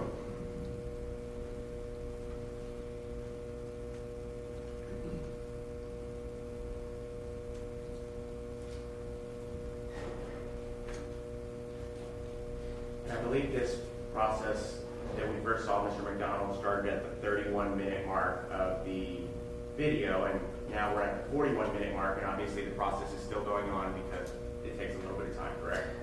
Correct. So obviously you have to fill out the paperwork first, but then also a clerk has to run the background check that's required from it, and that requires logging into a federal system, entering a bunch of information, verifying that it's correct, submitting it, and then waiting for the background check to come back, which can take minutes to potentially hours, and in some cases during COVID it was even days. So. This would have been before COVID, though, right? Correct. But I'm just saying that you can't depend on the amount of time it's going to take to get that done. It could be considerable. And now we're at the 44th minute, and we still are in the same transaction. But let me see if I can go to this. I can find it.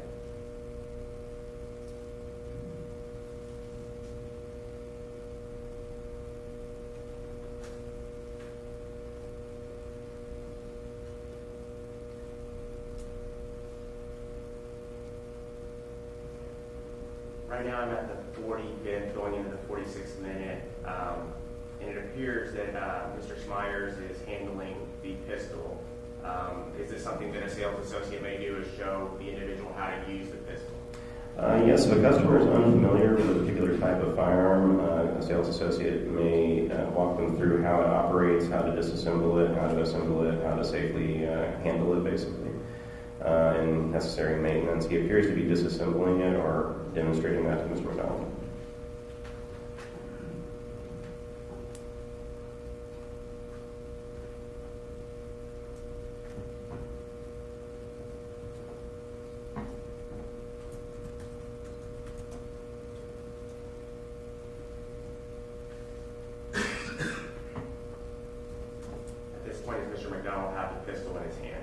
Yes.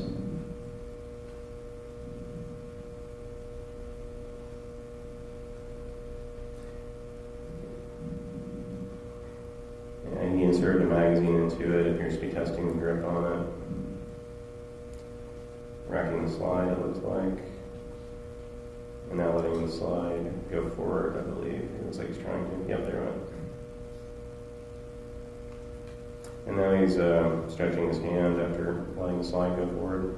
And Mr. Buckman, does it appear that he's showing something on his hands? Do you appear to see bandages or something on Mr. McDonald's hand?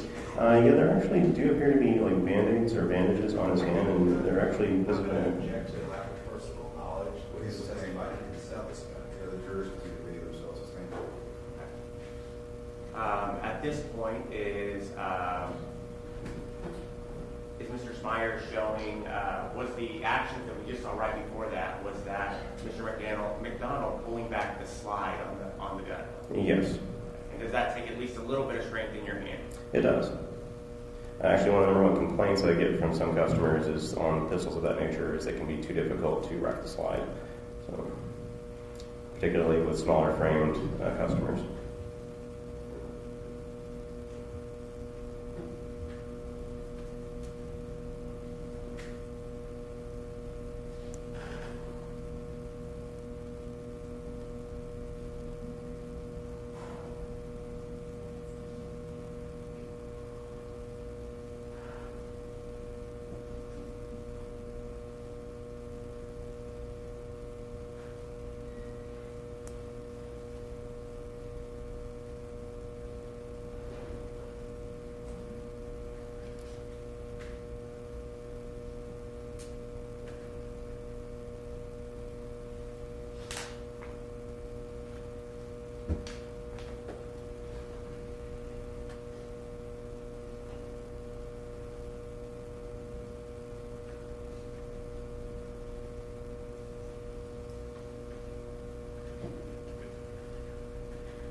Mr. McDonald, in his hand, you mentioned that there's a receipt that the customer keeps, correct? They actually end up with two documents when they purchase a firearm. They end up with their credit card or cash receipt from the register and the safety sheet that we fill out for them and they sign that has the gun's information on it. At that time, there's actually even more stuff now. So.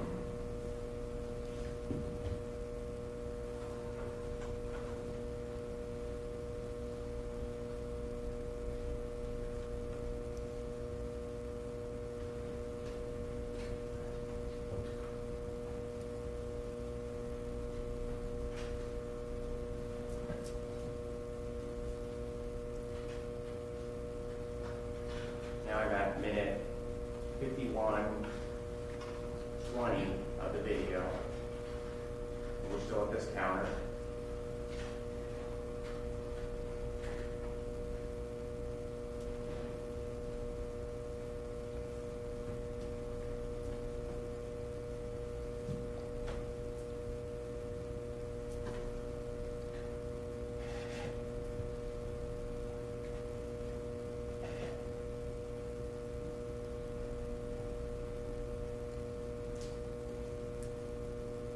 And at 51:53, do we see Mr. McDonald walk away from the counter? Correct. And if he takes a left there, that's towards the exit of the shop. That's when he took a left towards the exit of the shop, Correct. Did he take the gun with him? He did not. He did not take the firearm or his ID, if I remember correctly, or pretty much anything else that you would normally take with you when purchasing a firearm.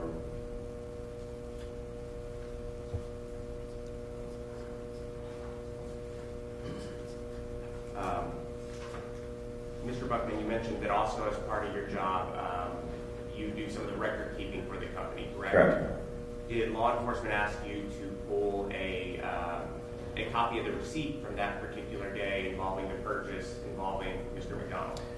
Yes. May I first? Yes. Mr. Buckman, I'm showing you what's been marked as State's Exhibit 177. On the second page of that document, is that the receipt you provided our office? Correct. And you are a custodian of records for the receipts at the place where you work, correct? Correct. And they are made at the time that the item is logged, and they're kept in the normal course of business in your what y'all do. Absolutely. State would offer State's Exhibit 177 into evidence. John, with the videos, you can turn on the lights or you're just. We can turn on the video. Yes, sir.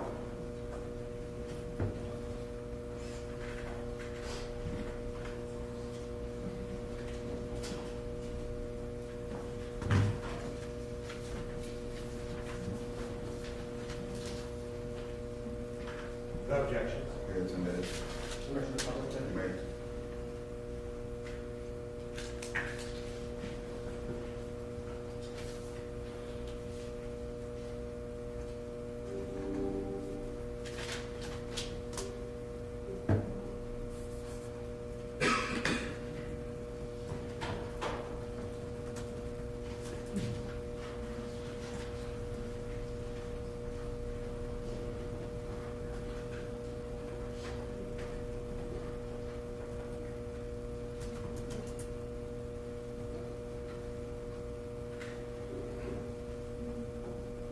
Mr. Buckman, on the second page of State's Exhibit 177, we see kind of two parts of it. There's one at the top, it looks like kind of two receipts, one of them that's signed, and then at the bottom one more looks like a credit card receipt. Is that accurate? Correct. Those are both technically credit card receipts. The one is from the actual credit card terminal, and the one above that that is handwritten is what we would at that time, is no longer done, but at that time would file with the credit card company at the end of the, I believe, month at that time. So the bottom one that's printed out is actually from the terminal the card goes into, and the one at the top has the customer's signature and is submitted to the credit card company after the transaction is completed. And that's for the purchase of the Smith & Wesson pistols that you mentioned that we're talking about, correct? Correct. And I believe in both parts of it, on the top, it does have a name. Correct. That is the customer's name. And what's the name? Andre McDonald.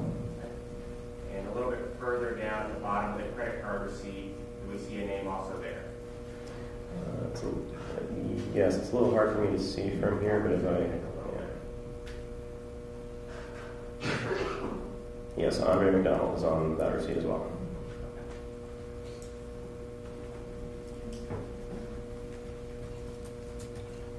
At the point in the video where Mr. McDonald left the gun at the table, had he already been charged with the price of the gun? Yes.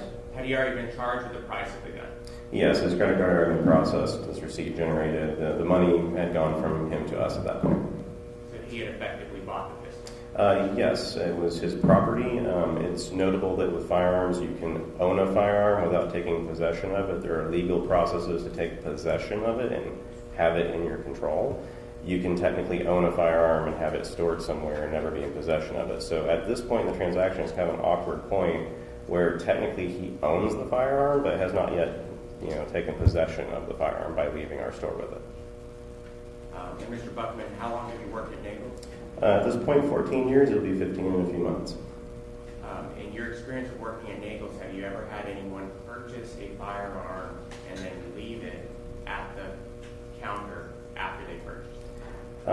In this context, with the additional thing of never asking for a refund or coming to pick it up later, I've never had that happen before. This is the only example of someone purchasing a firearm, leaving it, and you never hear from them wanting a refund, and we never have them come back in saying they want to pick it up. We've never had one just abandoned like that 99% of the way through the transaction.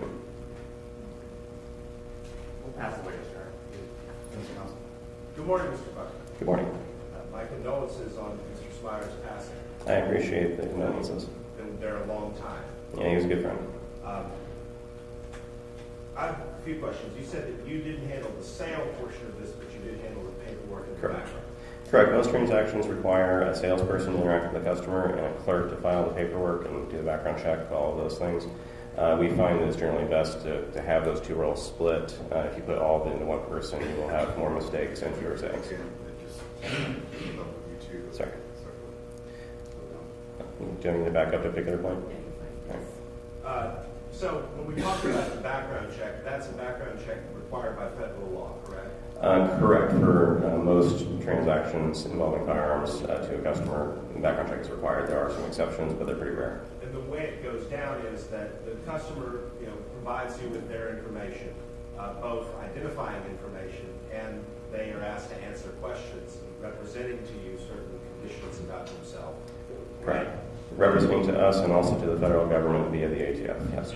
And you tell the ATF in real time the information that's on that form, correct? So the customer fills out the form, and a few minutes later is submitted to the NICS background check processing website, yes. Okay, so the bottom line is a person purchasing a firearm is going to identify themselves and represent that when the background check is run, it will reveal that they are not a convicted felon, right? Correct. That they are not convicted of a misdemeanor offense involving domestic violence, correct? Correct. That they are not mentally ill or incompetent and have never been found that way. Correct. That they are not a known drug user or abuser. Correct. And anything else within that list in 922 of the federal code, right? Yes, there are quite a few potentially disqualifying conditions, and on the 473, you'll have to answer yes or no to all of them. If you answer yes to any of the disqualifying conditions to own a firearm, the transaction has to be halted at that point. But by the time that Mr. McDonald walks out of Nagels, you all have done that, and he's good to go on the background check, correct? So what I remember is that at that point, believe it or not, the background check itself hadn't quite been completed. It was still processing. It actually came back proceeded minutes after he left the shop, but it had not actually been finalized. It was still processing. And when it came back, he was good to go, correct?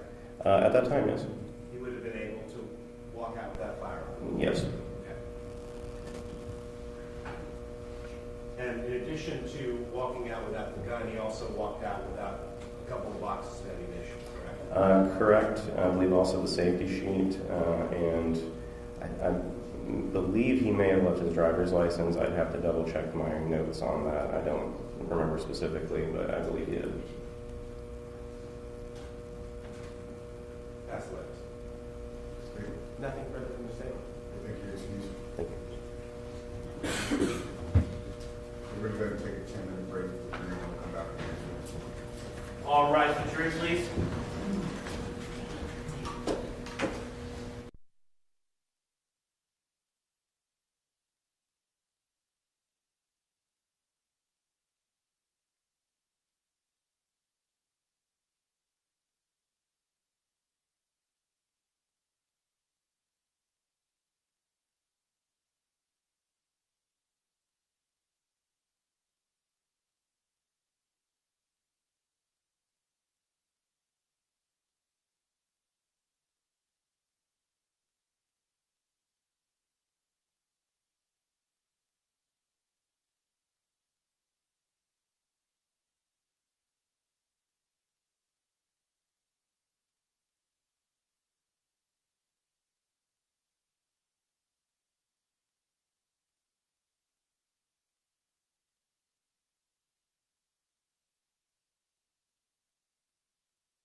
Of course, Enrico Garza, Enriko, last name Garza, Garza. And so you work with the Bear County Sheriff's Office Yes, ma'am. as a crime scene investigator. Correct. And how long have you been in that role? Approximately 5 years. They have heard from some of your colleagues and counterparts, but just in your way of telling it, what are your roles and responsibilities? It varies. We assist and aid investigators in complex crime scenes and investigations, anywhere from photographs to collection of evidence to sketches and whatnot. And so then on, I guess, or do you go to crime scenes on your own, or who is it that tells you where and when to go? So mainly it's investigators that request us I'm to. sorry, one more time. I'm sorry. Repeat. Oh, mainly it's investigators that request us to crime scenes. So you're going at an investigator's direction, essentially. That is correct. And then do the investigators sort of tell you kind of like what to collect, what to take pictures of, kind of how to navigate a scene? Yes, ma'am. So on March 2nd of 2019, did you respond to a scene at 6201 San Pedro, the Naples gun shop? I'm pretty sure I did, but may I please refer to my report? Sure, may I put you on? Yes.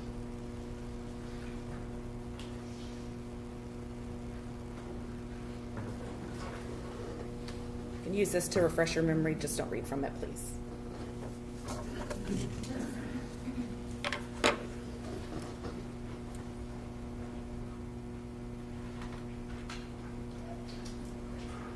May you please repeat the question? So the question is on March. Hold on, yeah, real quick. Defense counsel?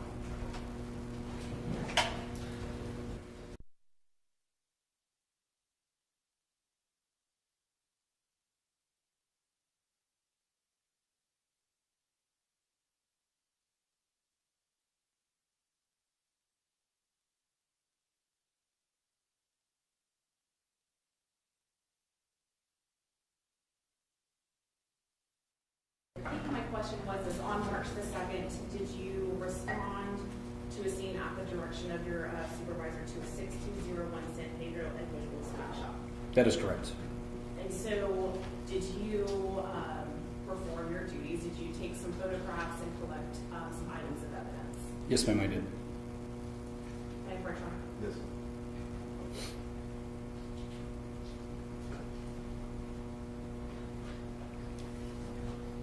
So Deputy Garza, I'm showing you what's been marked as states 177 in sequential order to states 184. Could you please look at those?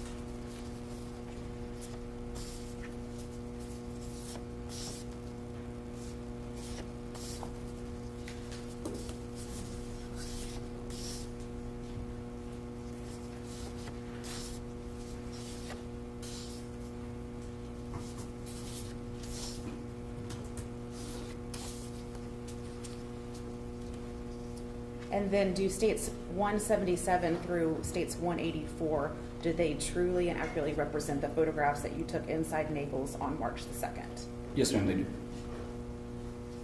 State moves to introduce 177 through 184.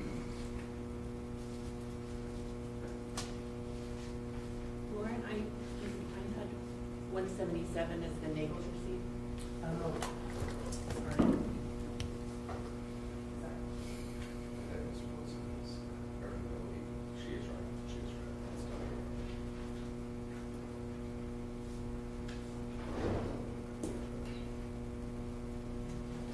So we'll start at 178.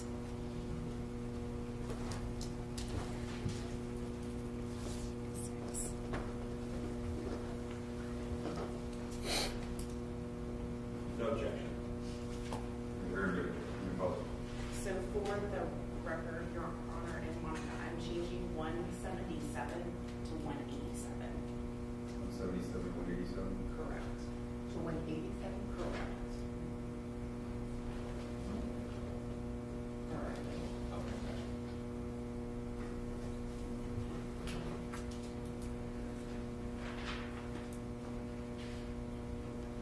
I'm sorry, Lauren, one more time. So what is Yeah, the why are we numbers? skipping it? I mean, are we?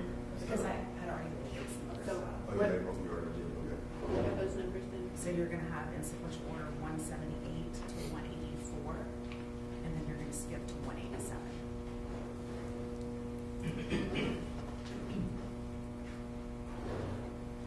So Deputy Garza, I am showing what's been marked as states 187.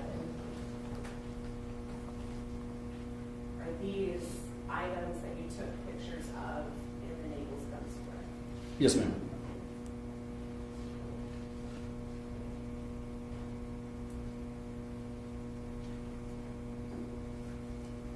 And so what is the jury looking at here in this state's exhibit 187?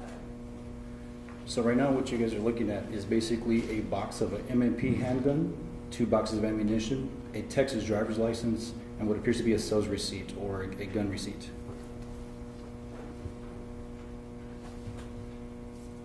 And then did you collect the items of evidence that are depicted in this state's exhibit 187? Yes, I did.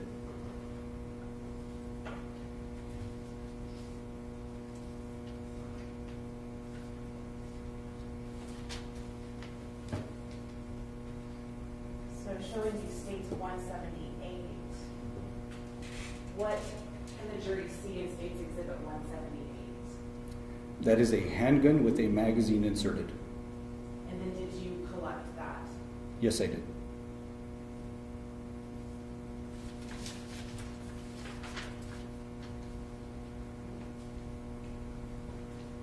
And then what are we looking at in states 181? Those are weapon implements. For instance, it is a gun lock, magazine, and I believe from here, I can't really tell, it looks like pistol grips, if I'm not mistaken. So in the lower left corner of the box, those look like the pistol grips. Yes, I can't tell from here. And then the orange thing, that's the safety lock. Correct, that is a lock for the box. And at the bottom center is the magazine. Correct.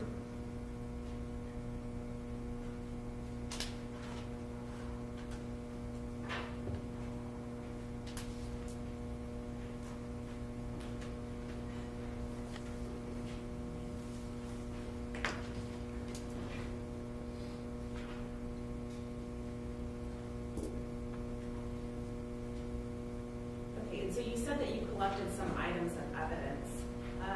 What is your procedure for documenting and identifying pieces of physical evidence that you collect? So basically what I do is I photograph that piece of evidence that I'm going to collect to make sure it's true and accurate as it is depicted to me. Once I accurately check that it is correct, I secure it.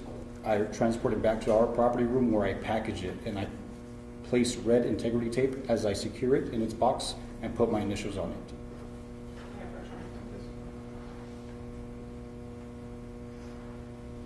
And do you have a method of like uniquely identifying the articles of evidence that you collect? I do. I annotate my initials, AG, for my first and last name, Enrico Garza, and whatever order number I collected that evidence. And I'm showing you what's been marked as State's Exhibit 185. Did we ask you to bring this with you this morning? Yes, ma'am, you did. And can you examine State's 185 to see if those unique markings are there?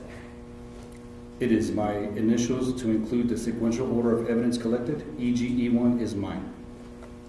And so EGE1, what is that item of evidence that you collected? This is going to be the 9mm handgun as you observed on the screen. So could you open up the box and examine, please? Absolutely. May I stand up?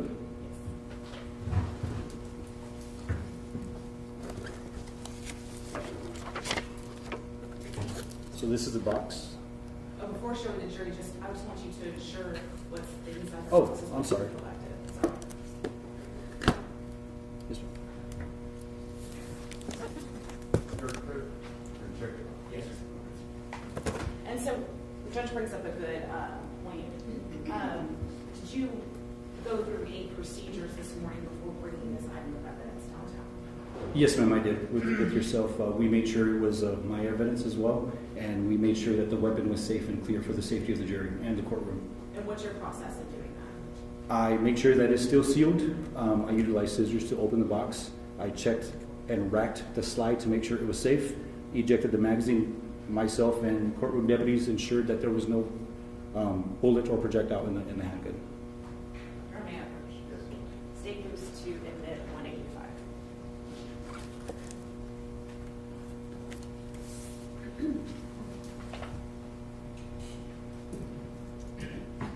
No objection. It's admitted. For the record, it does have a zip tie there? Correct. Deputies, okay.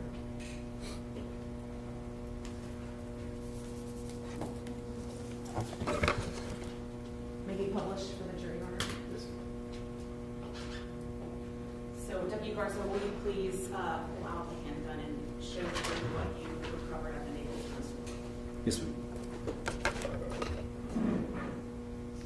So this is a 9mm handgun that I collected from the Eagles gun shop.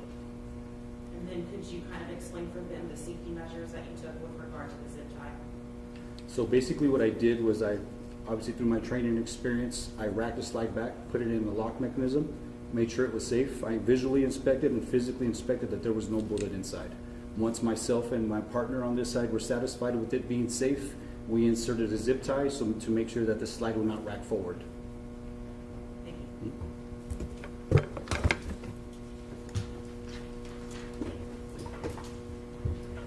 I'm going to move ahead a few days and direct your attention to March the 20th of 2019. And before we get into the specifics, can you explain to the jury what a buccal swab is? A buccal swab is basically 2 cotton tip applicators that are sterile. You, for approximately 30 seconds, you remove those sterile applicator tips from its packaging. It's secure packaging.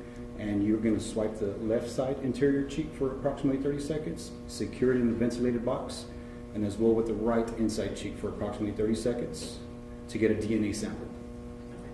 So basically just kind of collecting some biological material from a person in order for a DNA profile to be made. That is correct. But you don't have anything to do with creating a DNA profile, you just collect. I'm sorry, one more time. You don't have anything to do with the DNA profile, you just collect the biological material.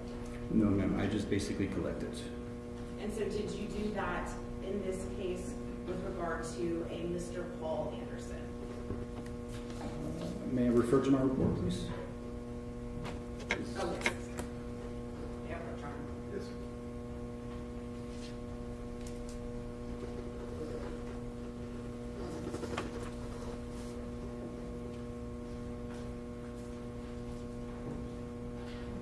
May you please repeat your question? Did you do a buccal swab on March 20th of 2019 on a Mr. Paul Anderson? That is correct, I did. And so basically you went through the same procedures that you just explained to the jury, taking the swab on his cheeks. That is correct. And once you do that, how did you label that swab? What unique identifier did you give that swab? My initials EG and the sequential order of the evidence 16, EG 16. And then what sort of security and safety steps did you take once you collected the swab and labeled it EG16? I'm sorry, one more time. What process and safety procedures did you take once you collected the swab and labeled it EG16? It's inserted into a white ventilated box where it is then secured in a yellow manila envelope and sealed with red and colored integrity tape with my initials. Yes.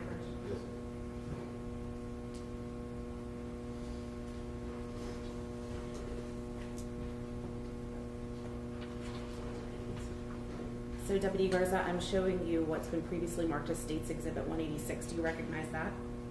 I do. And what is it? It is going to be my buccal swab, EG 16, that I collected from Mr. Paul Anderson. And so kind of how can you recognize State's Exhibit 186? What sort of documentation did you make?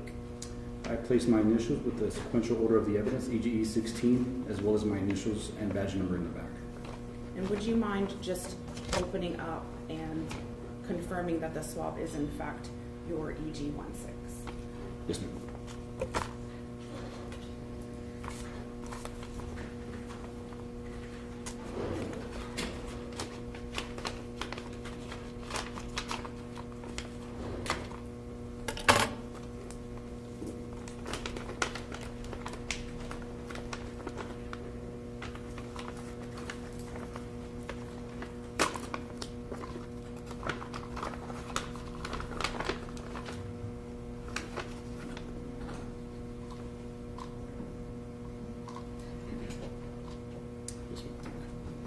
And so you've confirmed that that is the swab that you took of Paul Anderson. Correct.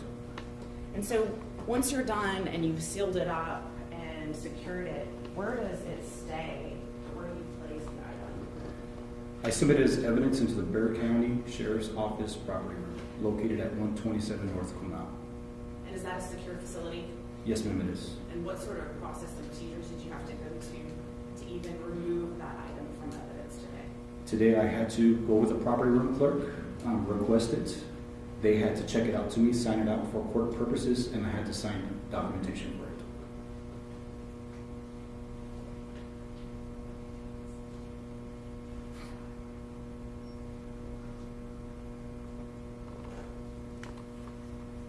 Pass the witness room. Defense. Good morning, sir. How are you? Good, how about yourself? I'm well. Just a couple of questions. When you arrived at Nagels, you found the firearm you just showed the jury in its original packaging, correct? Correct. And there were no rounds in the magazine, No, sir. no rounds in the chamber. No, sir. And the 2 boxes of ammunition, all the bullets were accounted for in those boxes. That is correct. Pass the witness. Nothing else at this time, but may this witness be subject to recall. Thank you. Thank you, sir. Your next witness. How long is the next witness? Judge, Or you want to put it?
You've only done one in this phase, right?